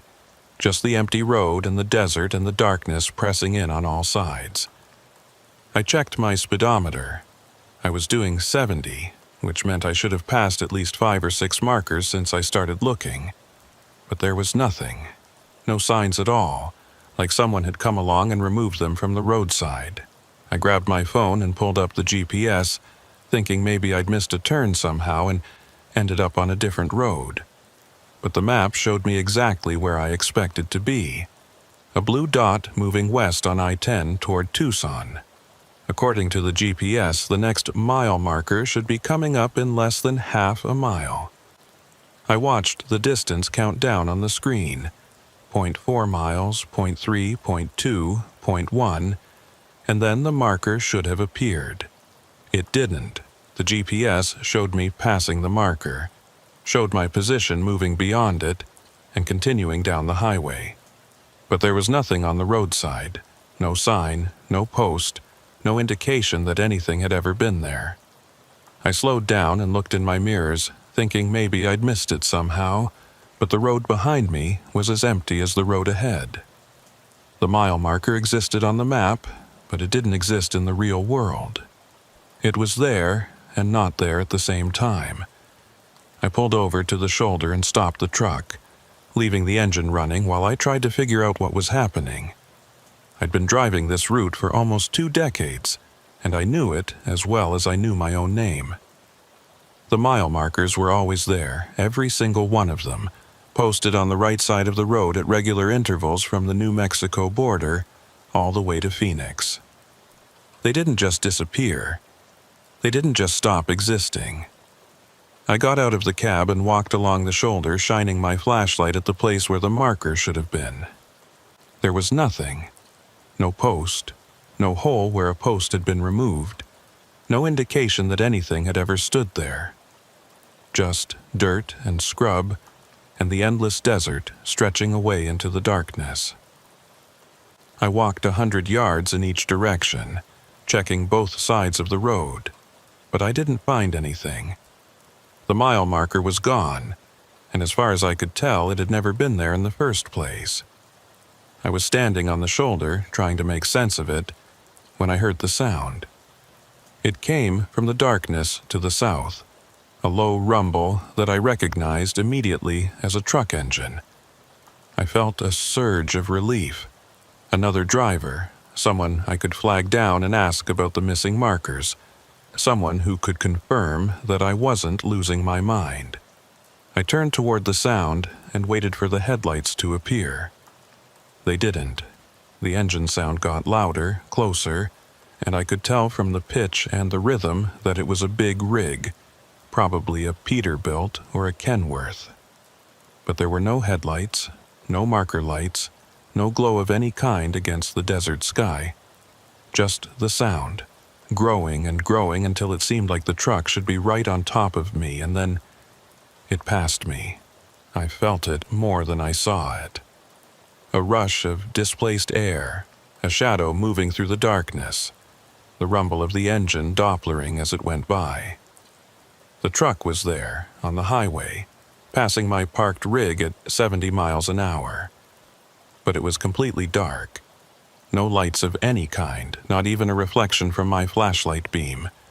It was like a hole in the night, a negative space where a truck should have been. And then it was gone, the engine sound fading into the distance ahead of me, and I was alone on the shoulder with my heart pounding and my hands shaking and no idea what I'd just witnessed. I got back in my cab and locked the doors, which is something I almost never do when I'm parked on the highway. I sat there for a long time, staring out the windshield at the empty road, trying to convince myself that I'd imagined the whole thing. A truck with no lights, that was impossible. It was illegal, for one thing, and suicidal for another. No one drives a big rig through the desert at night without lights. No one would even try. But I'd heard it. I'd felt it pass me.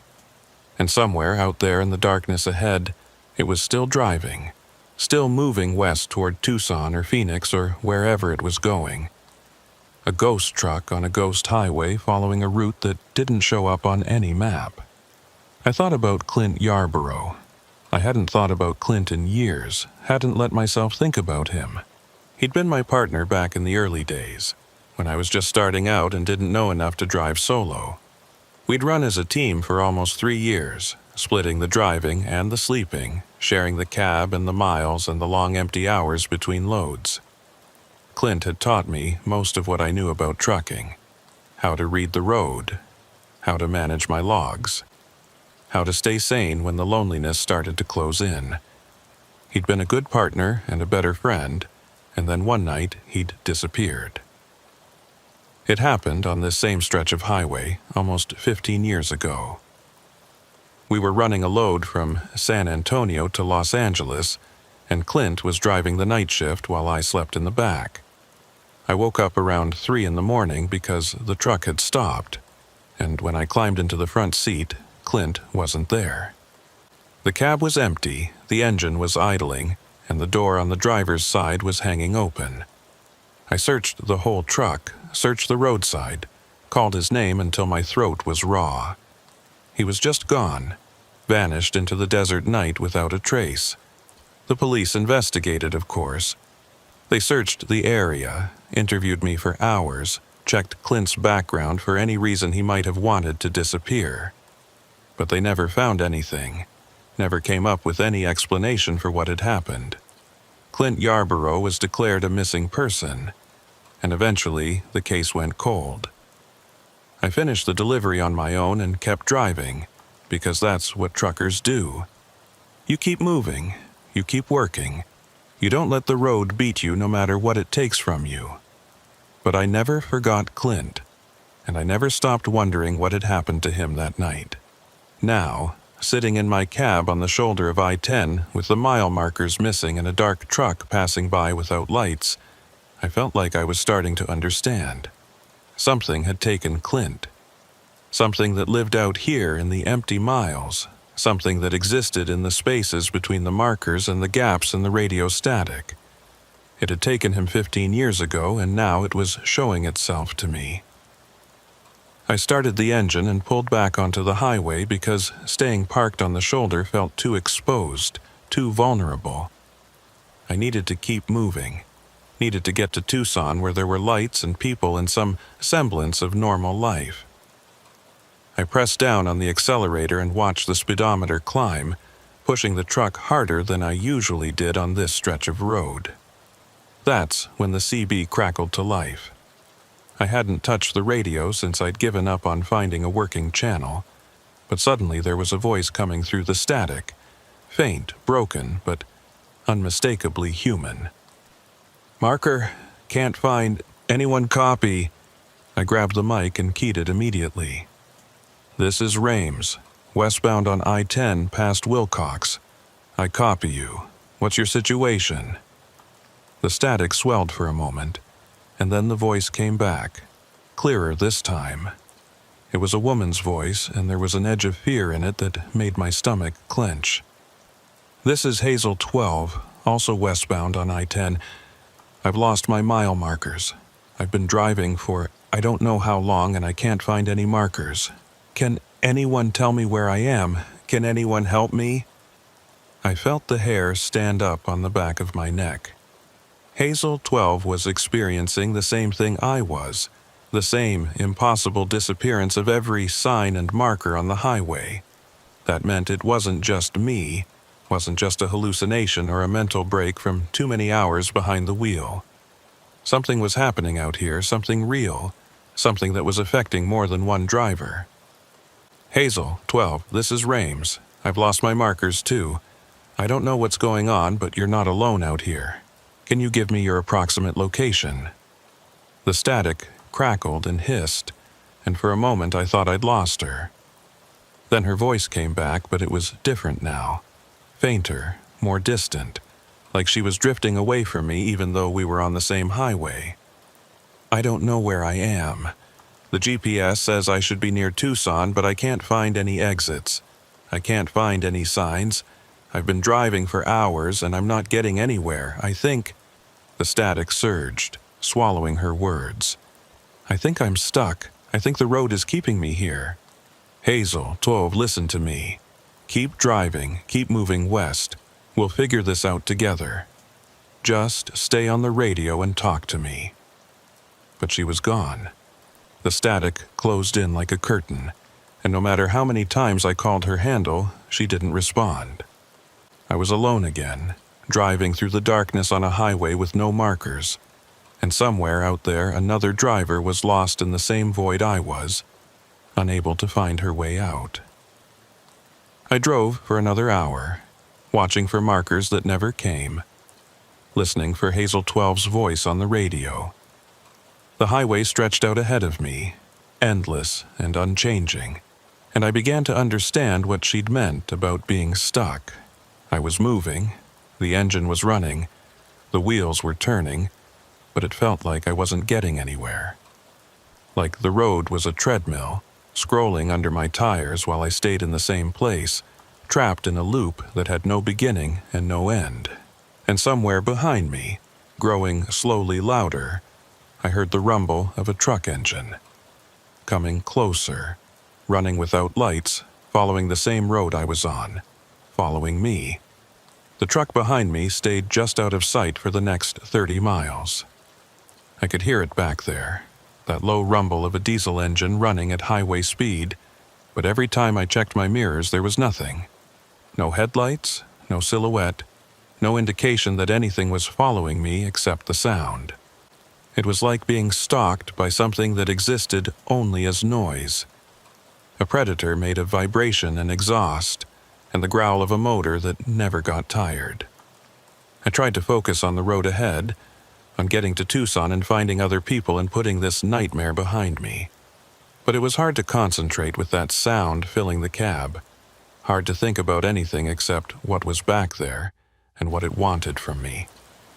I kept my speed up, kept my hand steady on the wheel, and I watched the odometer roll forward while the mile markers stayed invisible and the highway stretched on without end.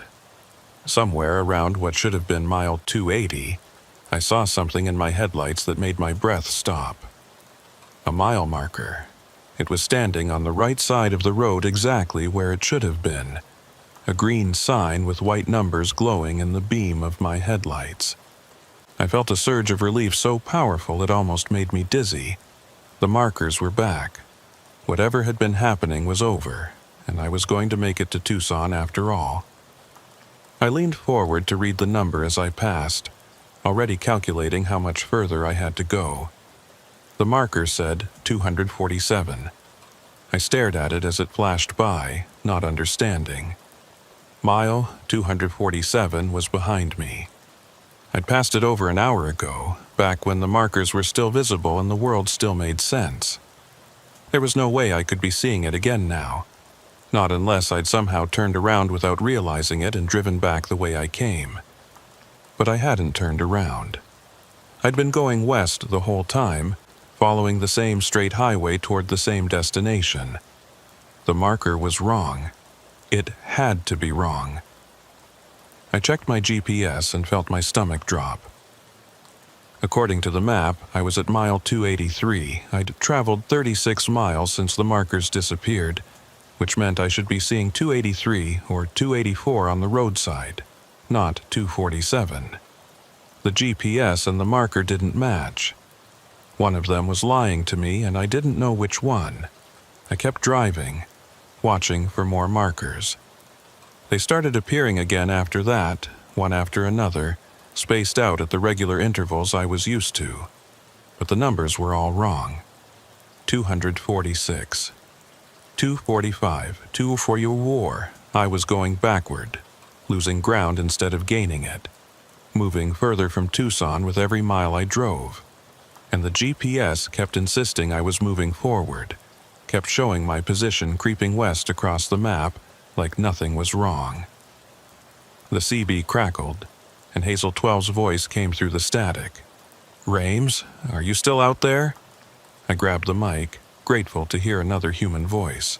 "I'm here, Hazel 12. I'm still on the highway. Where are you?" "I don't know. The markers came back, but they're..." Her voice broke up for a moment, lost in the static. "They're going the wrong way. They're counting down instead of up. I've been driving west for 2 hours, and I'm further from Tucson than when I started." Same thing's happening to me. The GPS says I'm at mile 283, but the markers say 244. It's like the road is looping back on itself. What do we do? How do we get out of this? I didn't have an answer for her. I didn't know what we were caught in or how to escape it. All I knew was that stopping felt dangerous, that as long as we kept moving, there was at least a chance of finding our way out. "Just keep driving," I told her. "Stay on the radio. Stay on the highway. We'll figure this out." "There's something behind me," she said, and I heard the fear in her voice sharpen into something closer to panic. "I can hear it, a truck running without lights. It's been following me for the last hour, and it's getting closer." The same thing that was following me. The same dark truck, the same rumble of an engine, the same invisible presence that stayed just out of sight. We were both being hunted by something out here in the empty miles, something that had taken the markers and turned the road into a trap. "I hear it too," I said. "It's behind me, same as you. Don't stop, don't slow down, just keep moving and stay on the radio." "I'm scared, Rames. I don't know what's happening, and I'm scared." "I know, I am too, but we're going to get through this. We just have to..." The static surged and her voice disappeared, cut off in mid-sentence like someone had pulled the plug. I called her handle again and again, but there was no response. The radio was dead. The highway was empty, and I was alone with the sound of that engine behind me and the mile markers counting down towards something I didn't want to reach. I thought about Clint again, about the night he'd vanished from this same stretch of road. I'd always assumed he'd wandered off somehow, gotten disoriented in the dark and walked away from the truck without realizing what he was doing. That's what the police had theorized anyway, that he'd experienced some kind of fugue state or mental break and simply walked into the desert until he couldn't walk anymore. But now, I wasn't so sure. Now I thought maybe the road had taken him the same way it was trying to take me, had swallowed him up into whatever void existed in the spaces between the mile markers. I wondered if he was still out here somewhere. Driving in the dark without lights, following the highway that never ended, waiting for someone else to join him. The engine sound behind me was getting louder. I checked my mirrors, and this time I saw something. Not headlights, not a shape, but a darkness.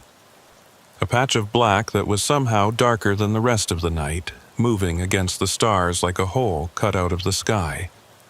It was back there, maybe a quarter-mile behind me, and it was closing the gap. I pushed the accelerator down and felt the truck surge forward, the engine climbing toward redline as I tried to put distance between me and whatever was following me. The speedometer hit 80, then 85, then 90, way too fast for a loaded truck on a desert highway at night. I didn't care. I'd rather risk a blowout or a rollover than let that thing catch up to me. I'd rather crash than become whatever Clint had become. The mile markers kept counting down. 238, 237, 236. I was losing ground faster than I was gaining it, the numbers dropping even as my speed climbed higher. It was like the road was stretching out behind me, adding miles to the distance I'd already covered, while ahead of me everything compressed down to nothing. I was on a treadmill running as fast as I could and getting nowhere, and sooner or later I was going to run out of fuel or energy or luck. The CB came back to life, but it wasn't Hazel 12's voice this time.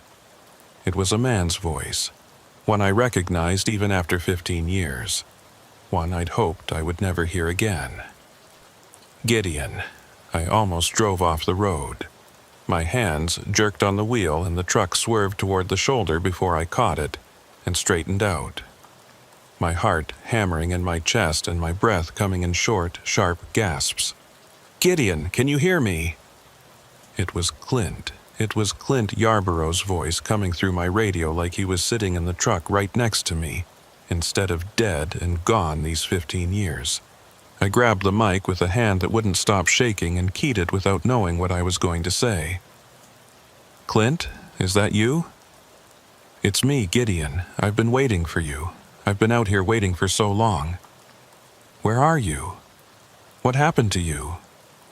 "I'm on the road. I've always been on the road. That's what happens when it takes you.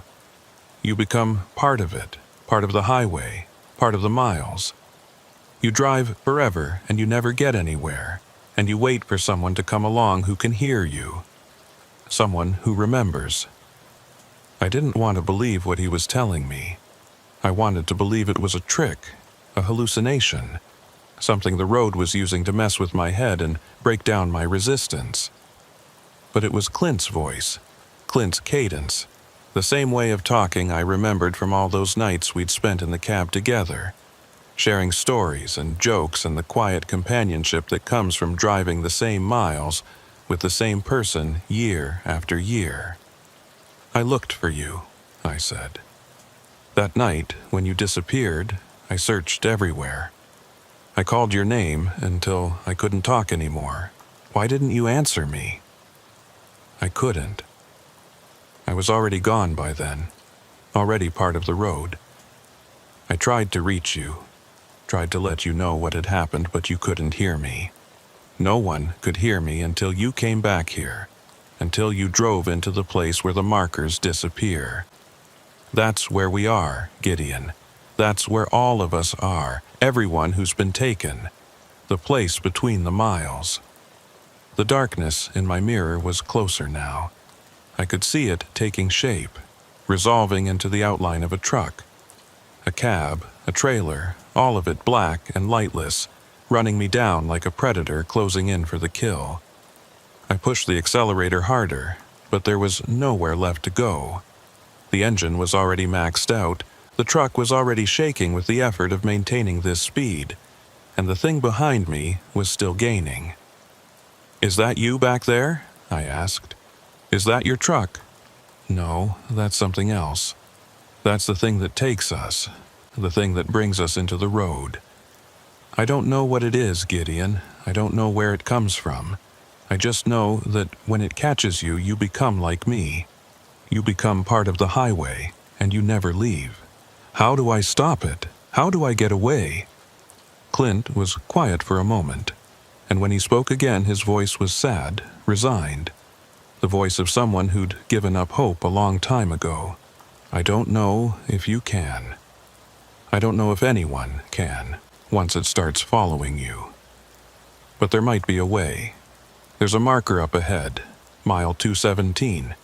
That's where it took me. That's where the road is thinnest, where the boundary between our world and this place almost disappears. If you can make it there, if you can find the marker that isn't there, maybe you can break through. Maybe you can get back to the real highway before it catches you. The marker that isn't there? What does that mean? You'll know when you see it, or when you don't see it. I'm sorry, Gideon. I'm sorry I can't explain it better. I'm sorry I can't help you more. I've been out here so long I don't remember how things work on the other side.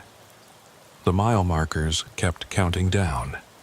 229. 28, 227. The dark truck was right behind me now, filling my mirrors with its emptiness. So close, I could almost feel it breathing down my neck. I had 12 miles to go. 12-mile markers between me and whatever was waiting at 2 and 17, and I didn't know if I was going to make it. The engine was screaming, the trailer was swaying, and every instinct I had was telling me to slow down before I lost control and killed myself. But stopping meant letting that thing catch me. Stopping meant becoming like Clint, trapped in the road forever, waiting for someone who would never come. Gideon. It was Hazel 12, her voice suddenly cutting through the static. Gideon, I can hear you. I can hear both of you. Hazel 12, where are you? I'm on the highway. I'm passing mile 221 right now. The markers are counting up again for me. I don't know why, but I'm moving forward. I think I'm almost out. There's a marker at 217. Clint says that's where the road is thinnest, where I might be able to break through. If you can see me when I get there, if you can do something to help me, I'll try. I don't know what I can do, but I'll try. The dark truck surged forward, and I felt it hit me. Not a physical impact, not metal against metal, but something else. A wave of cold, a pressure that pushed against the back of my cab like a hand trying to shove me off the road. The temperature in the cab dropped 20 degrees in an instant, and I could see my breath fogging in front of my face as I gripped the wheel and fought to keep the truck steady. It was touching me now, reaching into my world, trying to drag me back into whatever void it had come from. I could see it ahead of me, a gap in the markers, an empty space where 217 should have been. The marker that wasn't there. It looked like nothing, just another stretch of roadside, but there was something wrong with the air around it. A shimmer, a distortion, like heat rising off asphalt on a summer day.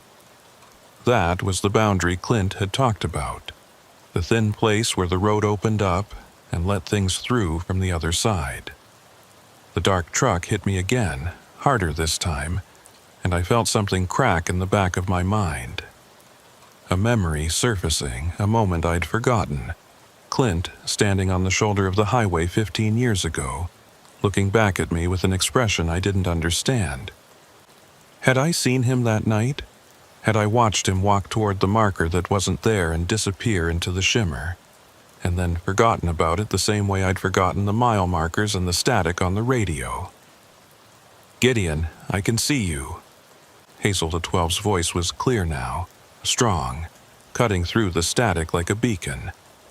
I can see your truck up ahead. You're almost there. I saw her too. A set of headlights in the distance, coming toward me from the other direction, from the real highway where the markers counted up instead of down. She was on the other side of the boundary, in the world I'd left behind, and she was going to reach the gap at the same moment I did. The dark truck made one last push, throwing everything it had at me, and I felt the cold reach into my chest and start to squeeze. I couldn't breathe, couldn't think, couldn't do anything except grip the wheel and aim for the shimmer ahead of me. Mile 217. The marker that wasn't there. The place where the road ended or began, depending on which side you were standing on. I drove into the shimmer and everything went white. The white lasted forever and no time at all.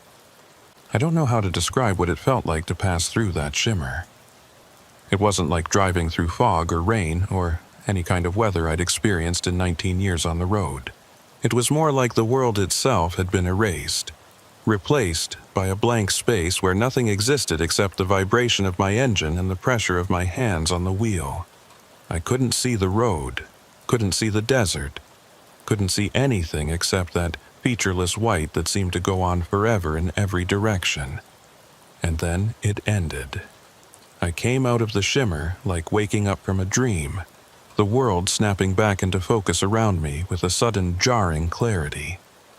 I was still on the highway, still moving west, still gripping the wheel with the hands that ached from how hard I'd been holding on. But everything had changed. The sky was different. Not black anymore, but a deep purple gray, the color of twilight even though it had been full dark when I entered the shimmer. The desert on either side of the road looked wrong too. The colors washed out and faded. The shapes of the rocks and plants blurred like I was seeing them through dirty glass. I checked my mirrors and felt my heart seize in my chest. The dark truck was gone. There was nothing behind me except the empty highway, stretching back toward the horizon without a single vehicle on it. No headlights, no shadows, no rumble of an engine following me through the night. I was alone, completely alone. And for a moment, I let myself believe that I'd made it, that I'd broken through the boundary and escaped whatever had been hunting me. Then I looked at the mile markers and realized how wrong I was. They were there, posted on the right side of the road at regular intervals, exactly where they should have been. But the numbers weren't counting up or down, they were all the same.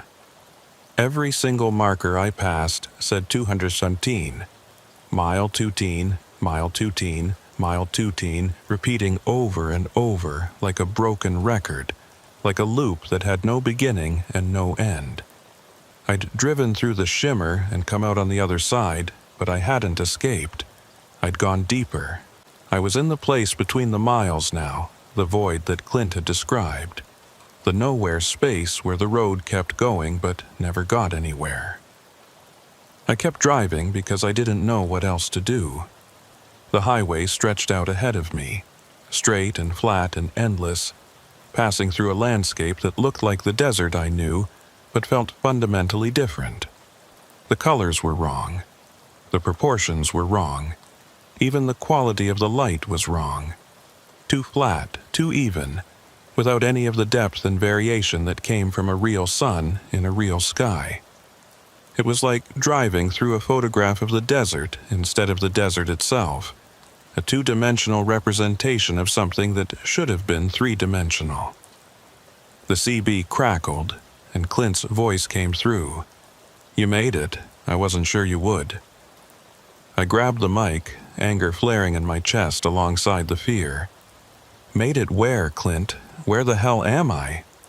"You're in the road, the real road, the one underneath all the highways and interstates and freeways. The one that's always been there since before there were trucks or cars or people to drive them. This is where we are, Gideon. This is where all of us are, everyone who's ever been taken. How do I get out? How do I get back to the real world? I don't know. I've been trying to figure that out for 15 years, and I haven't found an answer yet. Maybe there isn't one. Maybe, once you're here forever." I didn't want to accept that. I couldn't accept that. I had a life back there, a job, people who would miss me if I disappeared. I wasn't going to spend eternity driving through some shadow version of the desert, trapped in a loop that never ended and never changed. There had to be a way out. There had to be something I could do. "Where are you?" I asked. "If we're both in this place, we should be able to find each other. Maybe together we can figure out how to escape. I'm on the road, same as you, but it doesn't work like that here. Distance doesn't mean the same thing. I could be right next to you or 1,000 miles away, and there'd be no way to tell the difference. The road shows you what it wants to show you. It takes you where it wants to take you." Then how are we talking? How can I hear you on the radio? The radio's different. It goes everywhere, reaches everywhere. That's how we stay connected, all of us who are trapped here. We talk to each other, share stories, try to remember what it was like to be alive. It's the only thing that keeps us sane. I thought about Hazel 12, the fear in her voice when she'd told me about the truck following her. There's another driver out there, a woman, handle of Hazel 12. She was on the real highway, moving toward the shimmer from the other direction. Is she here too? Did she get pulled in? I don't know. I haven't heard her since you came through. She might still be on the other side, might have made it past the boundary before it closed. Or she might be here somewhere, driving her own loop, trying to find her own way out. Clint paused, and when he spoke again his voice was heavier, more tired. There are a lot of us in here, Gideon, more than you'd think. Drivers who disappeared over the years, people who vanished on this stretch of road and were never seen again. We're all here, all driving, all looking for something we're never going to find. I kept moving through the gray twilight, watching the mile markers repeat their endless 217, trying to understand what Clint was telling me. All those drivers who'd gone missing over the years, all those cases that were never solved, they were here, trapped in this void, driving forever on a road that went nowhere. It was worse than death, worse than anything I could have imagined. At least, when you died, it was over. At least you got to stop. What about the thing that was following me? I asked. The dark truck. Where did it go? It's still out there. It's always out there, on the edges, waiting for new people to come through. It doesn't come into this place very often. It doesn't need to. Once you're here, you're not going anywhere. It just patrols the boundary, catches people who try to cross, brings them in. It almost got me. Right before I hit the shimmer, it was right on top of me. I could feel it touching me, reaching into the cab. You're lucky you made it through before it finished. If it had caught you on the other side, you would have become like it. Not a driver anymore, not a person. Just a thing that hunts, a piece of the road that brings people in. That's the worst fate, Gideon. That's what happens to the ones who give up, who stop fighting. They become part of the machinery. I shuddered at the thought of it. All those years I'd spent on the road, I'd never thought about what it might be doing to me, how it might be changing me without my knowing. I'd always loved driving, loved the freedom and the solitude and the endless miles of possibility. But maybe that love was dangerous. Maybe it was a trap, a way of seducing you until you couldn't tell the difference between yourself and the road anymore. The landscape outside my windows started to change. The washed-out desert gave way to something else, a long stretch of highway that looked almost normal, with proper lighting and proper colors and what appeared to be other vehicles in the distance. I felt a surge of hope that maybe I was approaching some kind of exit, some boundary that would let me back into the real world. But as I got closer, I realized the truth. They were trucks, hundreds of them, parked on both sides of the highway, stretching away into the distance as far as I could see. Old trucks and new trucks, semis and straight jobs, every make and model from every era of trucking history. Some of them looked like they'd been there for decades, their paint faded and their tires flat, settled into the ground like they'd grown roots. Others looked brand new, their chrome still shining, their engines still warm. All of them were empty. All of them were waiting. "What is this?" I asked into the mic. "What am I looking at?" This is where the trucks go when the drivers give up.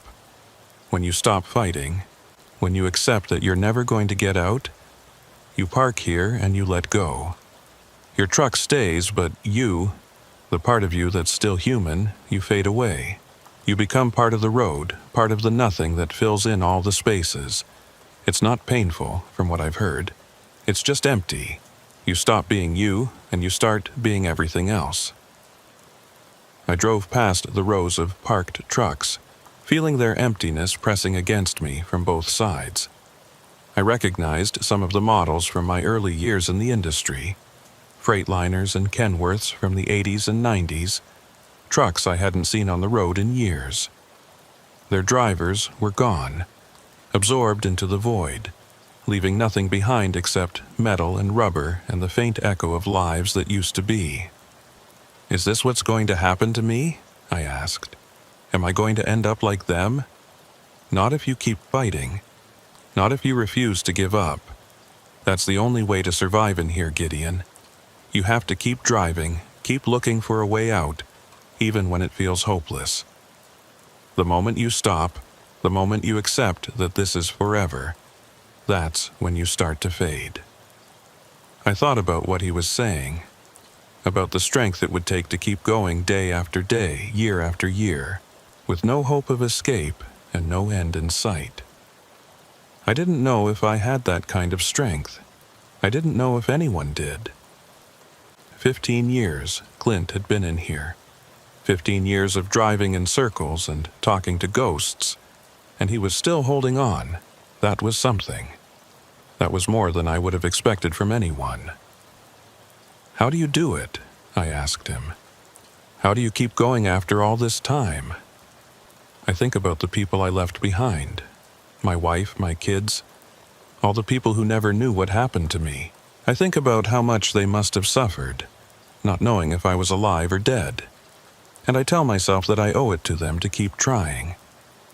Even if I never find a way out, even if I drive these roads forever, I'm not going to give up. I'm not going to let this place turn me into nothing. The parked trucks fell away behind me, and I was back on the empty highway, driving through the gray twilight toward nothing. I thought about my own life, the people I'd left behind. I didn't have a wife or kids like Clint did. I had a girlfriend who was getting tired of waiting for me to come home, a sister who I barely talked to anymore, a father in a nursing home who might not even remember my name. I'd spent so much time on the road that I'd let all my connections wither, had let the miles pile up between me and everyone who used to matter to me. Maybe that was why I was here. Maybe the road had sensed how much of myself I'd already given to it, how little I had left to lose. Maybe it had decided I was ready to become part of it completely, to let go of the last scraps of my humanity and dissolve into the nothing that stretched out in every direction. I wasn't going to let that happen. I'd spent 19 years giving myself to the road, and I was done. I was going to find a way out of this place, and when I did, I was going to change everything. I was going to go home and rebuild the connections I'd lost, reconnect with the people I'd abandoned, become someone who existed outside the cab of a truck for the first time in almost 2 decades. The road had taken enough from me. It wasn't going to take the rest. Clint, I said into the mic, you said the shimmer at mile 217 was where the boundary was thinnest, where the road opened up and let things through. Is there another place like that in here? Another thin spot where we might be able to break back through to the other side? He was quiet for a moment, thinking. There might be. I've heard stories from some of the other drivers, rumors about places where the boundary gets weak, but I've never found one myself. Every time I think I'm getting close, the road shifts and I end up somewhere else. It's like the place knows what I'm looking for and keeps moving it away from me. What if we looked together? What if we both drove toward the same spot at the same time? Maybe, together, we'd have enough strength to punch through before the road could stop us. I don't know, Gideon. We've never tried anything like that. We've never worked together against this place. Then maybe it's time we started. Maybe that's what's been missing all along. People fighting together instead of alone. Where are these thin spots supposed to be? Give me a direction. Give me something to aim for. Clint told me about the rumors he'd heard over the years. A bridge that sometimes appeared over a dry riverbed. leading to a stretch of highway that looked like the real world, a truck stop that flickered in and out of existence, populated by drivers who might have been alive or might have been dead. A stretch of road where the mile markers sometimes counted normally, going up instead of repeating, offering a few miles of progress before resetting back to the loop. They were all in different directions, all in different parts of this void, and there was no way to know if any of them were real. I picked one and started driving toward it, the bridge, the one that led to the highway that looked like the real world. Clint said it was supposed to be somewhere to the south, in a part of the void that he'd never explored himself. I didn't know if I could trust the directions, didn't know if south meant anything in a place where distance and space didn't work right, but I had to try something. I had to keep moving, keep fighting, or I was going to end up like those empty trucks on the roadside, fading away into nothing. The highway curved to the south and the landscape started to change again. The gray twilight deepened into something closer to night, and the desert gave way to rocky canyons and steep cliffs that loomed on either side of the road. It looked more like the terrain around Flagstaff than the flat scrubland of southern Arizona, but that didn't mean anything. Geography didn't work in this place. The road showed you what it wanted to show you. I'd been driving for what felt like hours when I first heard the other engines. They came from everywhere at once. Ahead of me, behind me, on both sides, a rumble of motors that grew and grew until it filled the cab and drowned out the sound of my own truck. I checked my mirrors and saw headlights appearing in the distance, dozens of them, converging on me from every direction. Other trucks, other drivers, all of them moving toward the same spot where I was. "Clint, what's happening? There are trucks everywhere." They know what you're trying to do. The road knows. It's calling everyone in, trying to stop you from reaching the bridge. Are they going to attack me? Are they going to try to run me off the road? No. They're not hostile, most of them. They're just scared. They've been in here so long they've forgotten what hope feels like. They're coming to watch you fail, to see you give up like everyone else does. It makes them feel better about their own surrender. The trucks were getting closer, filling the highway ahead of me and behind me, boxing me in just like the dark truck had done before I passed through the shimmer. But these weren't shadows or voids or hunting machines. These were real trucks with real drivers, people who'd been trapped in this place for years or decades, people who'd lost everything and had nothing left except the driving. I could see them now through my windshield, the outlines of cabs and trailers, the glow of headlights and marker lights, a whole convoy of the lost converging on this stretch of road. Some of them were old, their trucks battered and worn from years of driving without maintenance. Others were newer, still shiny and clean, barely marked by their time in the void. They were all watching me, waiting to see what I would do. I kept my foot on the gas and aimed for the narrowing gap between them. If they wanted to stop me, they were going to have to hit me. I wasn't slowing down, wasn't pulling over, wasn't giving up. I'd made my decision and I was sticking to it. The convoy parted. I don't know what I expected. Maybe a collision, maybe a confrontation, maybe a wall of steel that I'd have to crash through or turn back from. But instead, the trucks pulled aside, opening a lane down the center of the highway, letting me pass between them like an honor guard. They were still watching, still waiting, but they weren't stopping me. They were letting me try. One of them keyed his CB as I passed, and his voice came through my speaker, old and tired, but with something underneath that might have been hope. "Give 'em hell, driver. Give 'em hell for all of us." I drove through the convoy and out the other side, and the trucks fell away behind me, returning to their own endless loops, their own private prisons. But I felt something from them as I left, a kind of energy or a tension that stayed with me as I continued toward the bridge.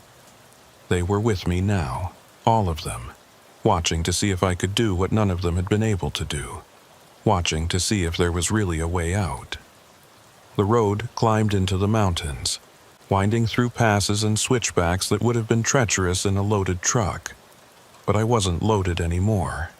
Somewhere in the void, I'd lost my trailer, lost my cargo, lost everything except the cab and the engine and the fuel in my tanks.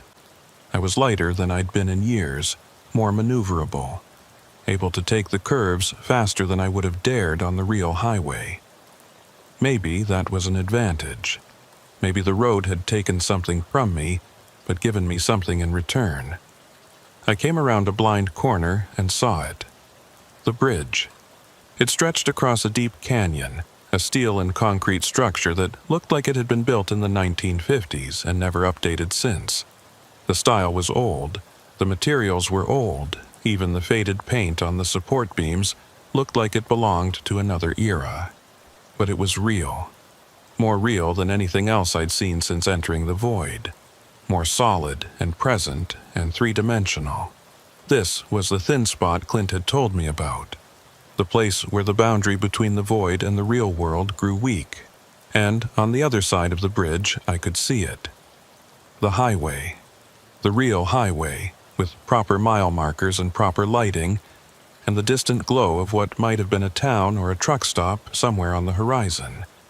It was right there, less than a quarter mile away, and all I had to do was cross the bridge and I'd be back. I'd be free. I pressed the accelerator and started across. The bridge groaned under my wheels. I could feel it swaying, feel the old structure protesting against the weight of my truck, and I wondered how long it had been since anyone had tried to cross. Maybe years. Maybe decades. Maybe the bridge had been waiting all this time, holding itself together through some supernatural effort, ready to collapse the moment someone finally tried to use it. I was halfway across when the dark truck appeared.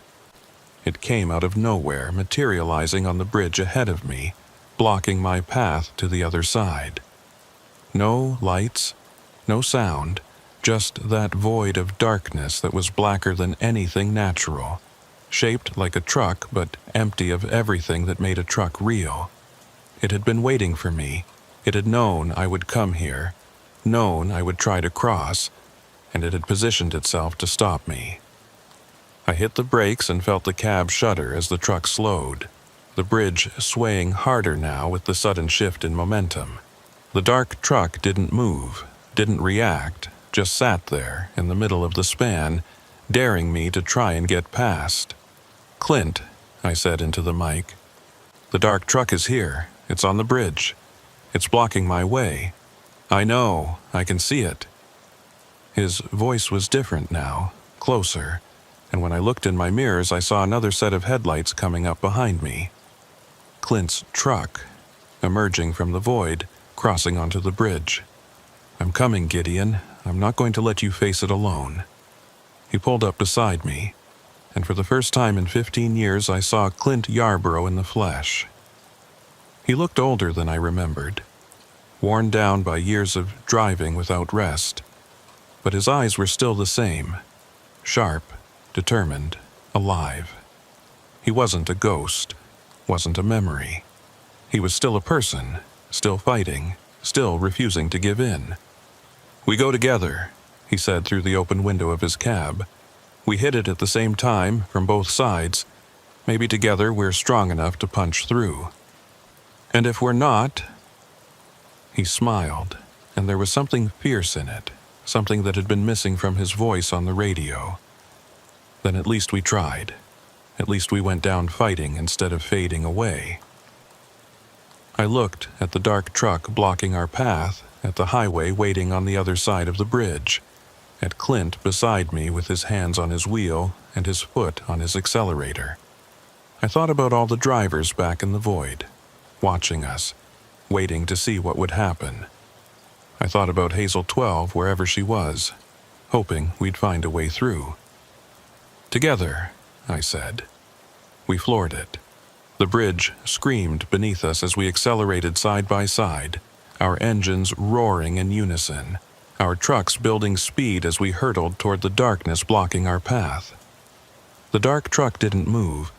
didn't try to evade us, just sat there waiting for the impact like it had been waiting for this moment for years. Maybe it had. Maybe this was always how it was going to end. Two drivers who refused to give up, throwing themselves at the wall between the void and the world, betting everything on one last desperate charge. We hit the dark truck at the same moment, from both sides. I don't remember the impact. I don't remember the sound or the feeling or anything that happened in the instant when we collided. There was just a moment of pure white, the same featureless blank I'd experienced when I passed through the shimmer at mile 217, and then I was on the other side of the bridge. The highway stretched out ahead of me, real and solid, with mile markers counting up and headlights in the distance and the first glow of dawn on the eastern horizon. I was out. I was free. I'd broken through the boundary and made it back to the world where I belonged.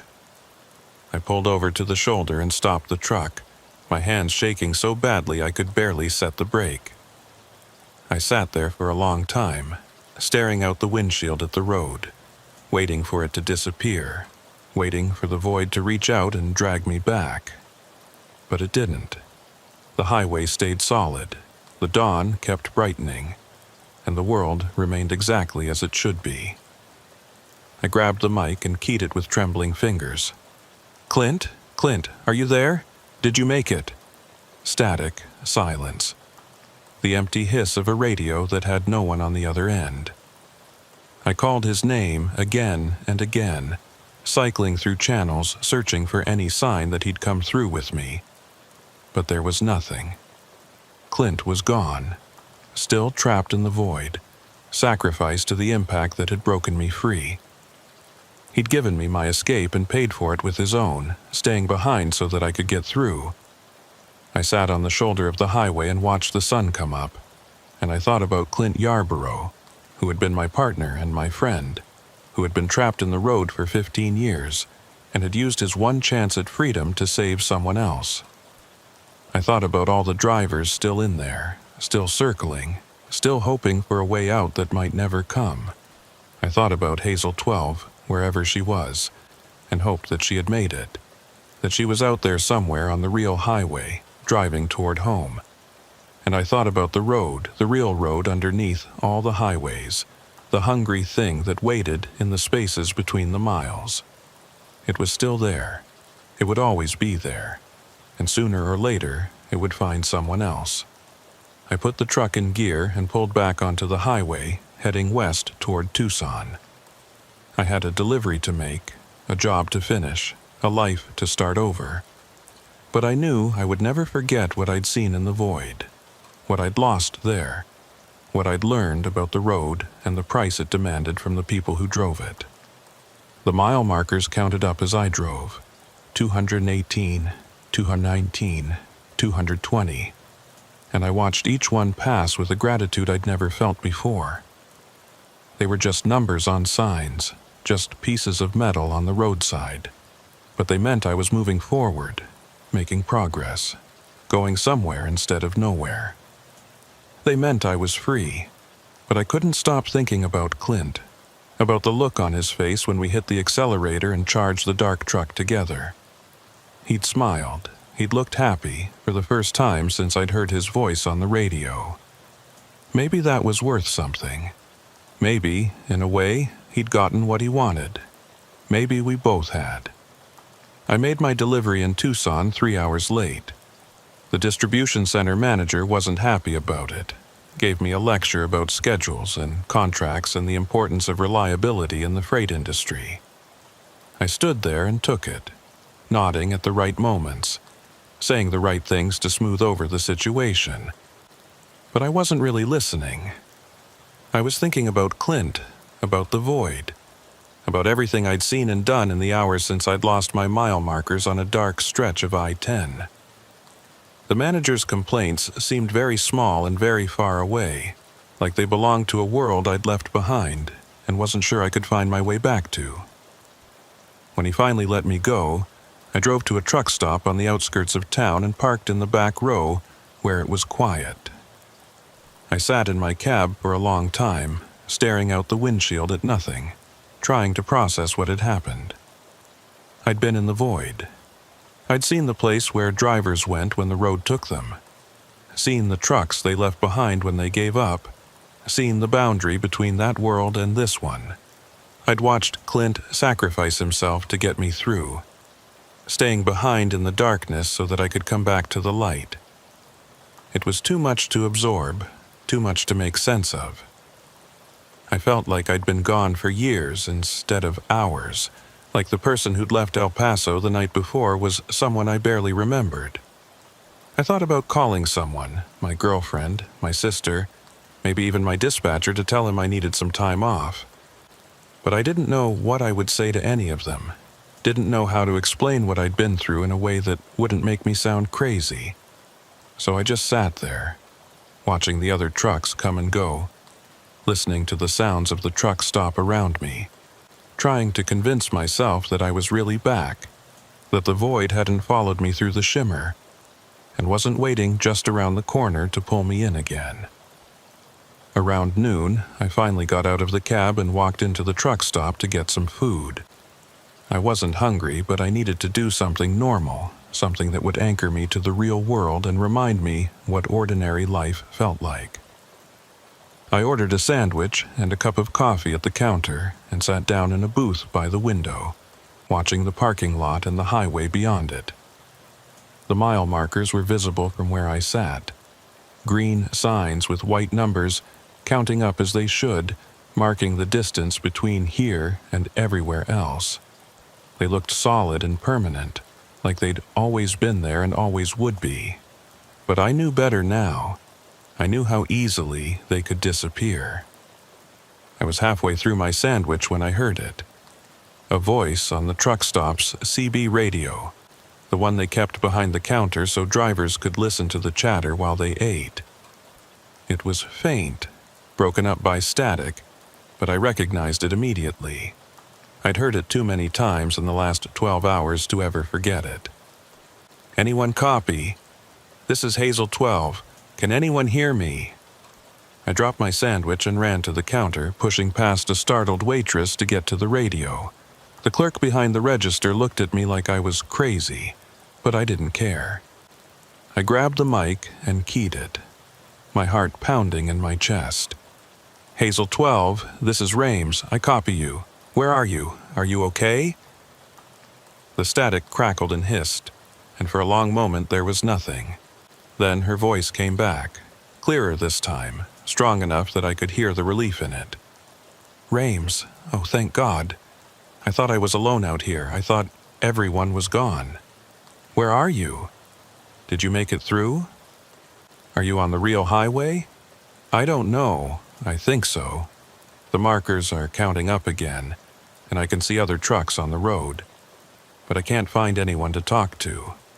Every frequency I try is dead.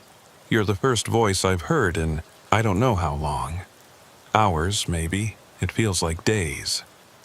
I looked at the clerk, who was staring at me with a mixture of confusion and concern. "Is there a way to patch this through to the road, to reach someone who's driving right now? Mister, that radio barely reaches the parking lot. If she's out on the highway, she's not hearing you through this." But she was hearing me. Somehow, despite the limitations of the equipment, despite the distance and the static and everything that should have made communication impossible, Hazel 12 was hearing my voice, and I was hearing hers. Maybe it was a residual effect from the void.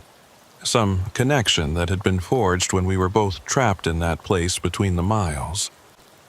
Maybe the radio worked differently for people who'd seen what we'd seen. "Hazel 12, listen to me.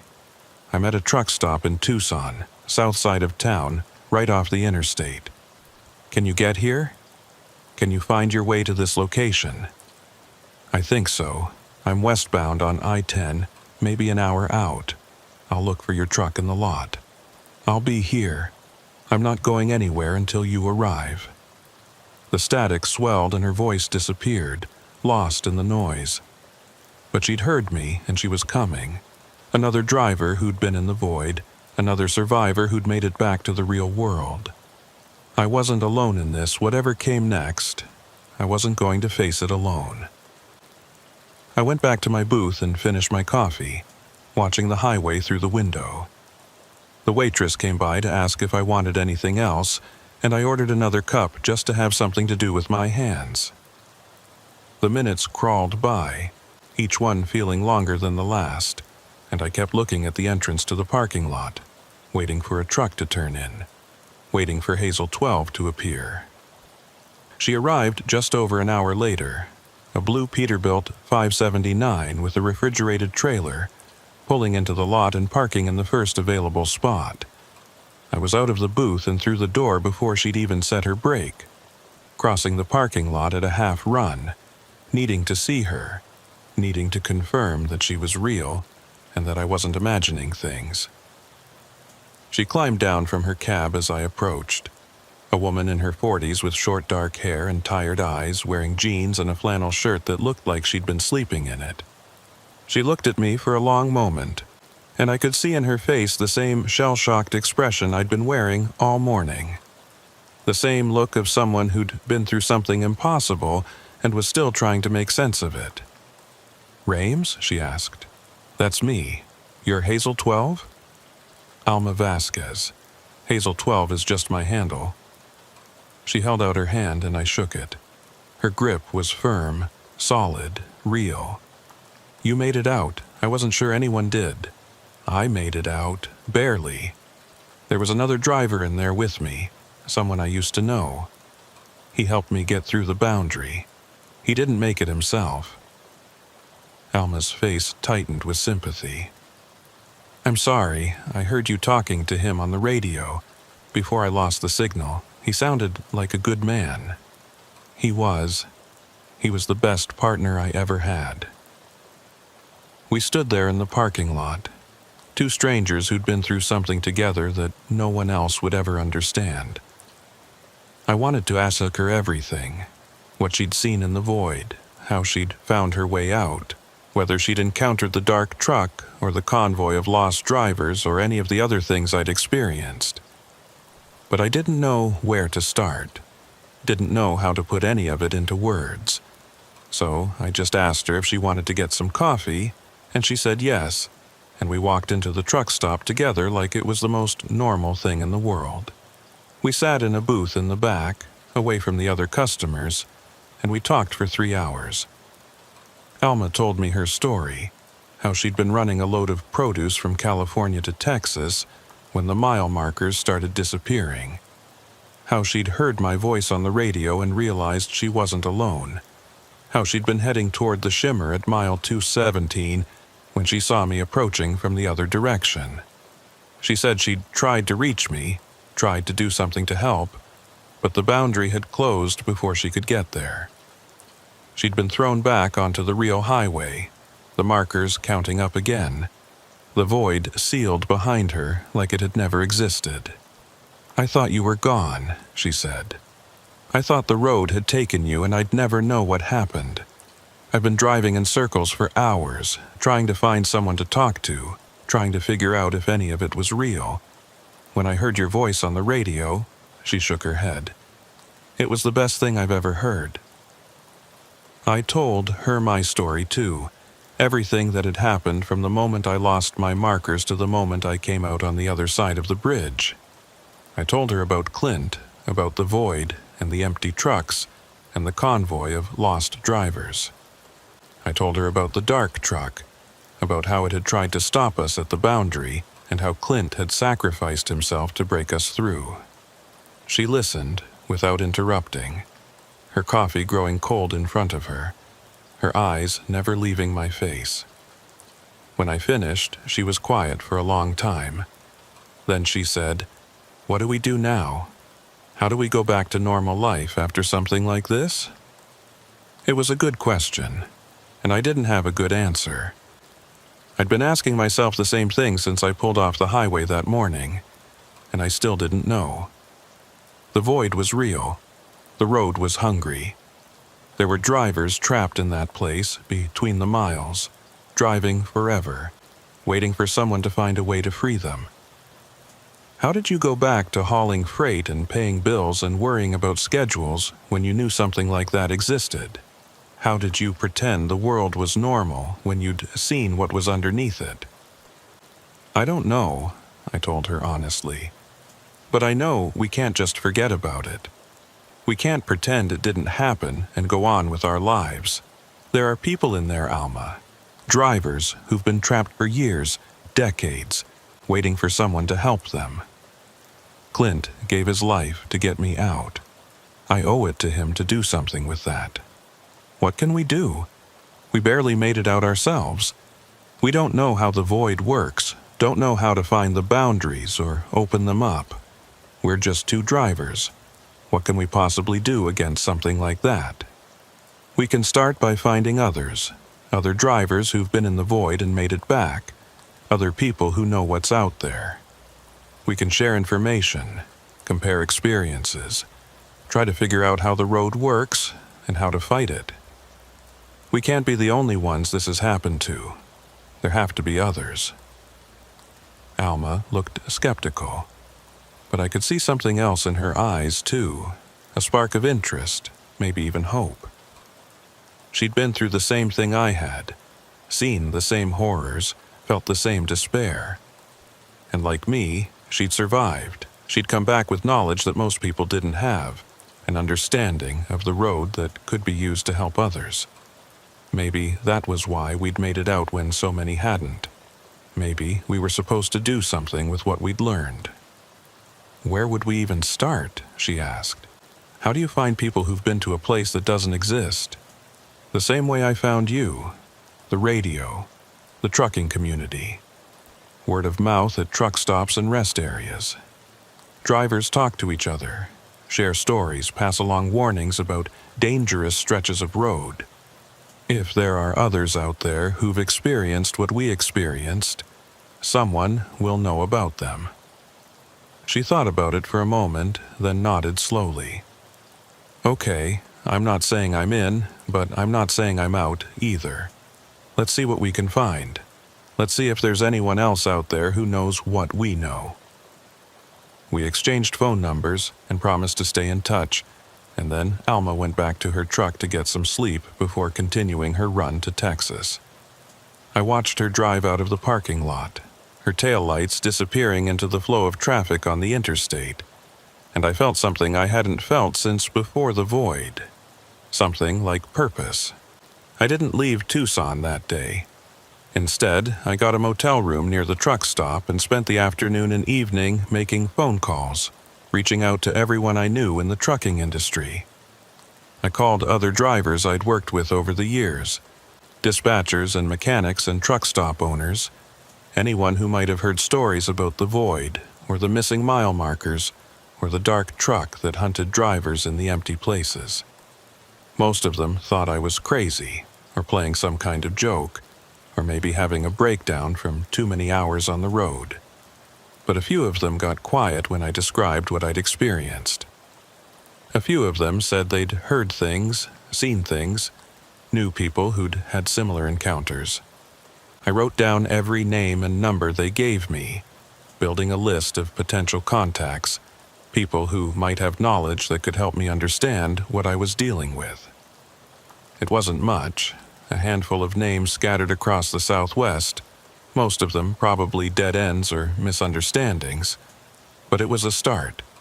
It was something to work with. That night, I lay in bed in my motel room and stared at the ceiling, thinking about Clint. 15 years he'd been in the void, driving in circles, waiting for someone to come along who could hear him. 15 years of hope slowly dying, of watching other drivers give up and fade away, of fighting to stay human in a place that wanted to turn him into nothing. And then I'd come along, and he'd used his one chance at freedom to save me instead of himself. He'd stayed behind so that I could get through. He'd given me the gift of my life, and all I could do in return was try to make it worth something. I thought about what he'd said on the radio, about thinking about the people he'd left behind as a way to keep himself from giving up. His wife, his kids, all the people who'd never known what happened to him. They'd spent 15 years wondering, grieving, maybe hoping he was still alive somewhere even though all the evidence said otherwise. They deserved to know the truth. They deserved to know that Clint hadn't abandoned them, hadn't run away or gotten himself killed through negligence or recklessness. He'd been taken by something beyond his control, and he'd spent every moment since then fighting to get back to them. I didn't know how to tell them that. I didn't know how to explain what had happened in a way that wouldn't sound like the ravings of a lunatic, but I knew I had to try. I owed Clint that much. I owed him the truth, and so did his family. The next morning, I started the process of tracking down Clint's wife. It wasn't easy. 15 years is a long time, and people move and change and disappear from the places where you expect to find them. But I had Clint's full name and the general area where he'd lived, and I was patient and persistent in my searching. I made phone calls, sent emails, searched public records and social media. I hit dead ends and false leads and people who didn't want to talk to me. But I kept at it, because I'd promised myself I would, because I owed it to Clint and to myself. It took me 3 weeks to find her. Her name was Dolores Yarborough, and she lived in a small town in New Mexico, about 100 miles from the stretch of I-10 where Clint had disappeared. She'd remarried a few years after Clint was declared dead, had a couple more kids, built a new life for herself. But she still had his name, still held on to that connection to the man she'd lost. When I called her and explained who I was, that I'd been Clint's partner back when he disappeared, she agreed to meet with me. She said she'd always wanted to know what happened that night, even if the answer was painful. She said not knowing was worse than anything the truth could be. I drove to her town on a sunny afternoon in October, almost exactly a month after my night in the void. Her house was a modest place on a quiet street, with a well-kept yard and a pickup truck in the driveway. She met me at the door, a woman in her late 50s with gray-streaked hair and kind eyes that looked like they'd seen their share of sorrow. She invited me in, offered me coffee, and we sat in her living room while I tried to figure out how to tell her what I'd come to say. I started with the facts she already knew, that I'd been asleep in the back of the truck when Clint disappeared, that I'd woken up to find him gone, and had never been able to explain what happened. I told her about the investigation, the searches, the theories that the police had come up with and eventually abandoned. I told her how much it had affected me, how I'd spent years wondering and blaming myself and trying to understand. She listened patiently, nodding at the things she already knew, waiting for me to get to the part she didn't. Then I told her about the void. I told her everything. The missing mile markers, the dark truck, the shimmer at mile 217, the place between the miles where drivers went when the road took them.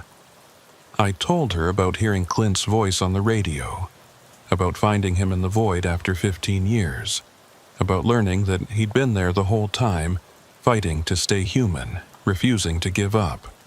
I told her about the bridge, about our plan to break through the boundary together, about how Clint had sacrificed himself to get me out. When I finished, Dolores was crying, tears rolling down her cheeks, her hands clasped in her lap, her eyes fixed on some point in the middle distance. I didn't know if she believed me. I wouldn't have blamed her if she didn't. But I could see that my words had reached her, had touched something deep inside her that had been waiting for answers for a very long time. "He talked about me?" she asked finally. In that place, after all those years, he still talked about me. All the time. He said thinking about you and the kids was what kept him going. He said he owed it to you to keep fighting, even when it felt hopeless. She broke down then, sobbing into her hands, and I sat there feeling useless and intrusive, and like maybe I'd made a terrible mistake by coming here. But after a few minutes, she composed herself, wiped her eyes, and looked at me with something that might have been gratitude. "Thank you," she said.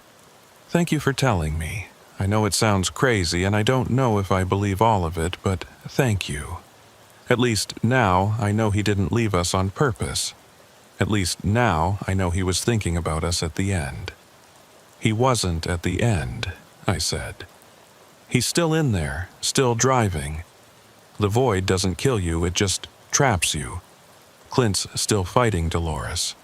He's still hoping someone will find a way to get him out." She looked at me for a long moment, and I could see her wrestling with what I was telling her. It was a lot to accept, a lot to believe.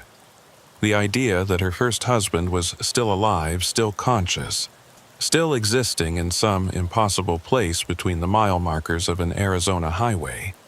It went against everything she knew about how the world worked. But I could also see that she wanted to believe it. She wanted to think that Clint was still out there, still holding on, still the man she'd married all those years ago. "Is there anything we can do?" she asked.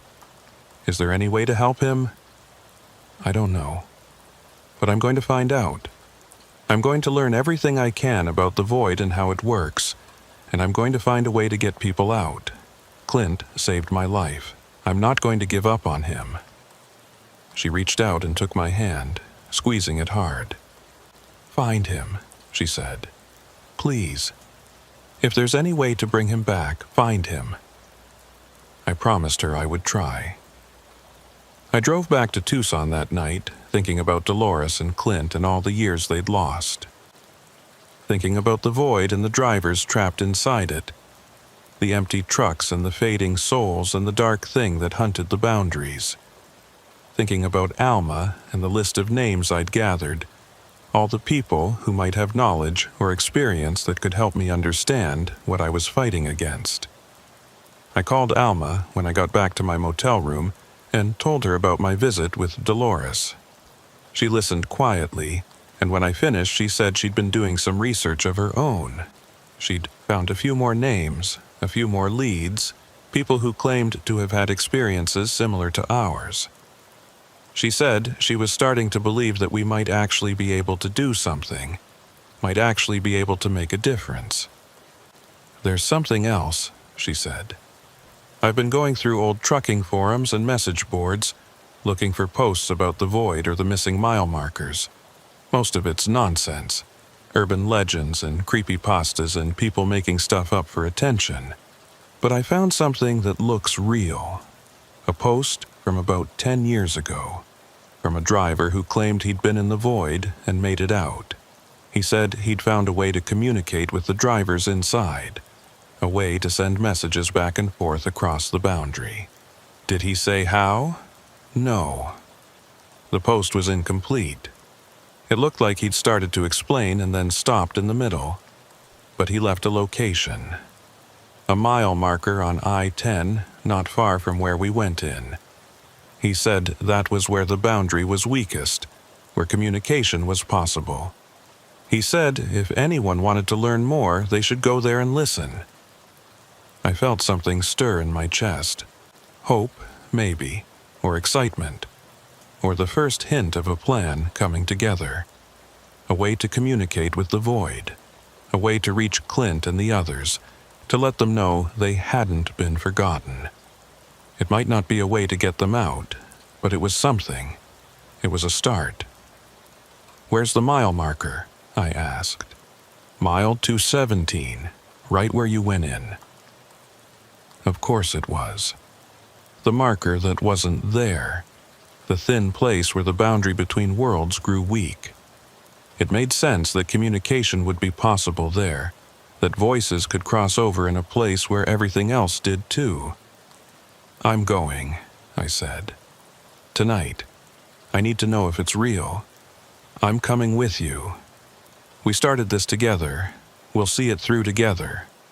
We met at a truck stop outside of Tucson and drove east in separate trucks, running as a two-vehicle convoy through the darkness. The highway was quiet, the traffic sparse, and I found myself watching the mile markers with an intensity I'd never felt before. They were all there, counting up as they should, 200 and 210 and 215, normal, predictable. Exactly what they were supposed to be. But as we approached mile 217, I felt something change. A pressure in the air, a weight that hadn't been there before. The boundary was close. The thin place was just ahead, and whatever existed on the other side was aware of our approach. We pulled over at the spot where the marker should have been, the empty stretch of roadside, the gap in the sequence. The post was still missing, just like before, but I could see the shimmer in the air now, the distortion that marked the edge of the void. It was faint, barely visible, but it was there. The boundary was real, and it was close. I got out of my cab and walked toward the shimmer, feeling the pressure increase with every step.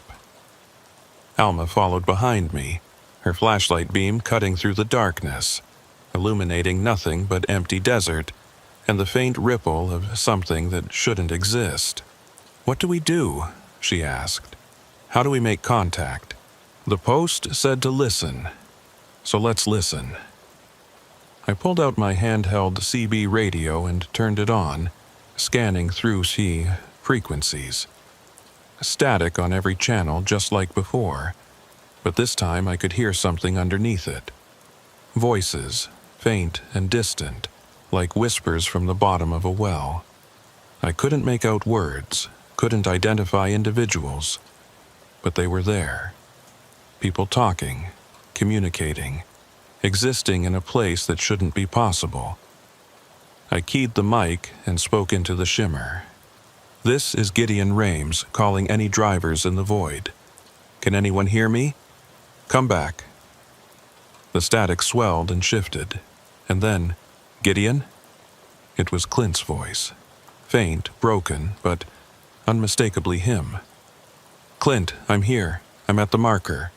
The place where we came through. Can you hear me?" "I can hear you. Barely, but I can hear you. Are you okay? Did you make it back?" "I made it back. I'm safe. I'm here with another driver, someone else who was in the void. We're trying to find a way to help you, to help everyone who's trapped in there." There was a long pause, and when Clint spoke again, I could hear something in his voice that I hadn't heard before. Hope. "You came back. I didn't think anyone would come back. I promised you I would. I promised Dolores. Loris. You found her? You talked to her?" "I told her everything. She knows you're still out there, still fighting. She asked me to find you. She asked me to bring you home." Another pause, longer this time. When Clint spoke again, his voice was thick with emotion. "Tell her I love her. Tell her I never stopped. Tell her I'm going to find a way out of here if it takes me another 15 years. Tell her." The static surged and his voice disappeared, lost in the noise. I called his name, called the void, called anyone who might be listening. But the connection was gone. The boundary had closed, at least for now, and the voices from the other side had faded back into silence. I stood there at mile 217, staring at the shimmer in the air, and I felt something settle into place inside me. This was real. Communication was possible. I could reach Clint and the others, could let them know they hadn't been forgotten, could work with them to find a way to break the boundary and set them free. It wasn't going to be easy. I had no idea how long it would take or what it would require. But it was possible. That was what mattered. As long as it was possible, I wasn't going to give up. Alma put her hand on my shoulder. "We'll find a way," she said. "Whatever it takes, we'll find a way. I know we will." We drove back to Tucson as the sun was coming up, the sky turning pink and orange ahead of us, the mile markers counting up like a promise that the world still made sense. I thought about everything that had happened in the past month. The void, the dark truck, Clint and Dolores and all the drivers who were still trapped in the place between the miles. I thought about the list of names in my pocket, all the people I still needed to contact, all the knowledge I still needed to gather. I thought about the shimmer at mile 217, the thin place where communication was possible, where the boundary between worlds could be crossed. I was a trucker. I'd spent 19 years hauling freight from one place to another, driving the same routes over and over, watching the miles pile up without ever really getting anywhere. But now I had something else to do, something that mattered more than any load I'd ever carried. I was going to find a way to free the drivers in the void. I was going to bring Clint home to his wife. I was going to fight the road and everything that lived in it.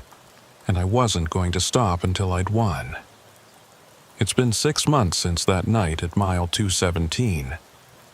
6 months of research and investigation, of phone calls and meetings and long conversations with people who've seen what I've seen.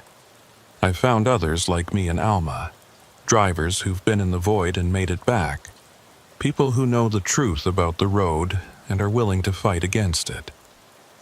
We've formed a network, an informal community of survivors who share information and support each other, and work together to understand what we're dealing with. We've learned a lot in those 6 months. We've mapped the thin places, the spots along the highways where the boundary is weak and communication is possible. We've figured out some of the rules that govern the void, how it traps people, how it keeps them driving in circles, how the dark truck hunts new victims. We've even managed to help a few drivers escape, guiding them through the shimmer the way Clint guided me, using our radios to lead them to the boundaries and break them through. But we've also lost people, drivers who went into the void to try and rescue others and never came back, drivers who got too close to the dark truck and were taken before we could help them. Every victory comes with a cost, and sometimes I wonder if we're really making a difference or just rearranging deck chairs on a sinking ship. I still talk to Clint when I can. The connection at mile 217 isn't always available. Some nights the shimmer is strong and we can communicate for hours. Other nights it's barely there and I can't get through at all. But when we do connect, he tells me what's happening in the void, which drivers are close to giving up and might need encouragement, which thin places might be worth exploring. He's become a kind of leader in there, someone the others look to for guidance and hope. He says knowing that we're working on the outside, that we haven't forgotten them, is what keeps everyone going. I talk to Dolores too. I call her every week to update her on our progress, to tell her anything I've learned about Clint and his condition.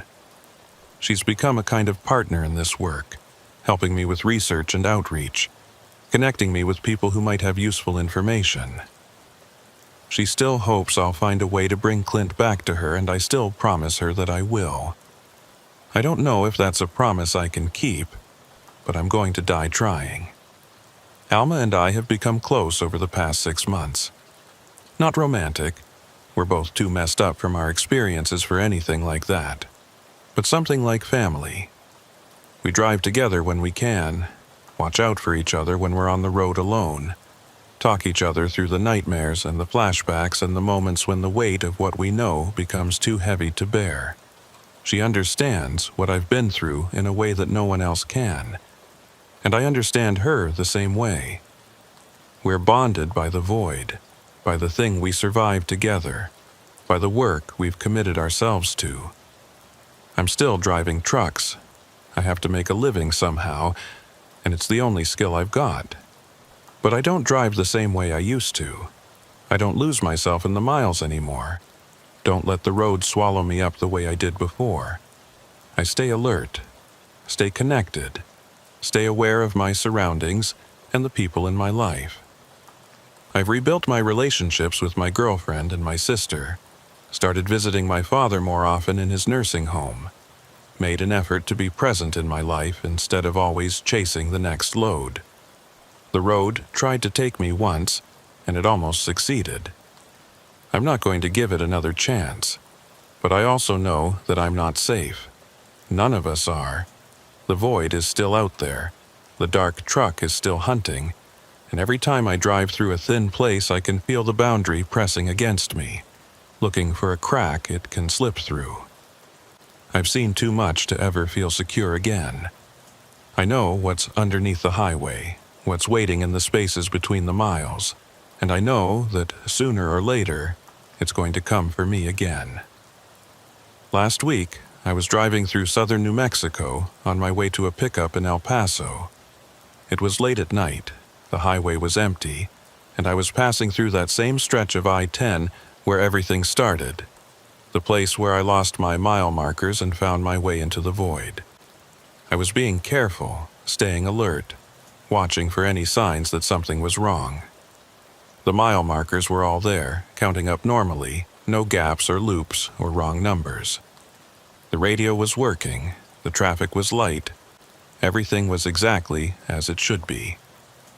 I started to relax, started to think that maybe I'd made it through without incident, that maybe the road was going to leave me alone this time.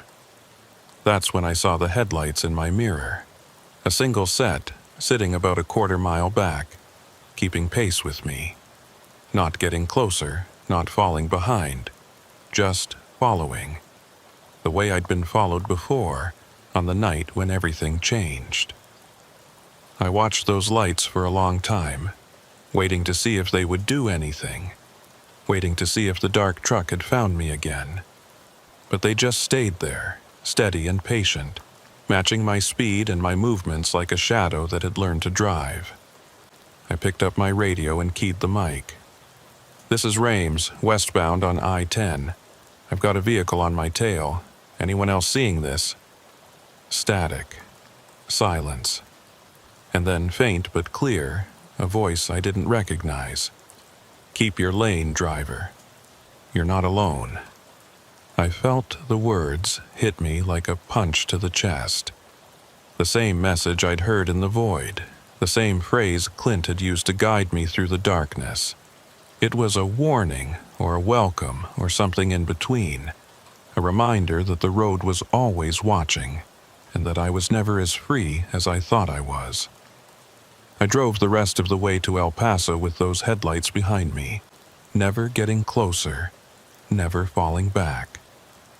When I pulled into the truck stop to wait for my morning pickup, they were gone, vanished, the same way the convoy had vanished every other time I'd stopped moving. I sat in my cab and watched the empty road for a long time, wondering if I'd imagined it, wondering if the void had sent me a message or a threat or something I didn't have words for.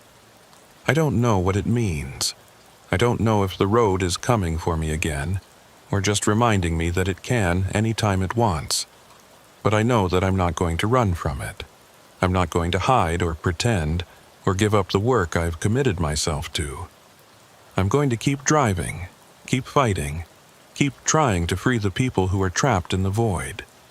If the road wants me, it's going to have to take me, and I'm not going to make it easy. Clint told me once that the key to surviving in the void was to keep fighting, to refuse to give up no matter how hopeless things seemed. He said the moment you stopped struggling was the moment you started to fade, to lose yourself, to become part of the nothing that filled in all the spaces. I think about those words a lot these days, when the work gets hard and the losses pile up, and I wonder if I'm making any difference at all. But I also think about the drivers we've saved, the ones we've guided through the shimmer and back to their lives. I think about Dolores and the hope I've given her, the knowledge that Clint is still out there fighting. I think about Alma and the network we've built, the community of survivors who are working together to understand the void and find a way to defeat it. We've done something real. We've made something that matters. And as long as we keep doing it, as long as we keep fighting, we haven't lost. The road is out there, waiting. The void is out there, hungry. The dark truck is out there, hunting for new victims to drag into the nothing. I know they're not going to stop, not going to give up, not going to leave me alone just because I want them to. But I'm not going to stop either. I'm not going to give up. I'm going to keep driving, keep searching, keep working until I find a way to bring Clint home and shut the void down forever. Maybe I'll succeed. Maybe I'll fail. Maybe I'll end up trapped in the void myself, driving in circles for eternity, waiting for someone to come along and save me the way I'm trying to save others. I don't know how this story ends. I don't know if it ends at all. But I know one thing for certain. I'm not alone. The highway stretches out ahead of me, mile markers counting up toward a destination I may never reach. The headlights follow behind me, patient and eternal, watching to see what I'll do next. And somewhere in the void, in the place between the miles, Clint Yarbrough is still driving, still fighting, still refusing to give up. Keep your lane, driver. You're not alone. None of us are.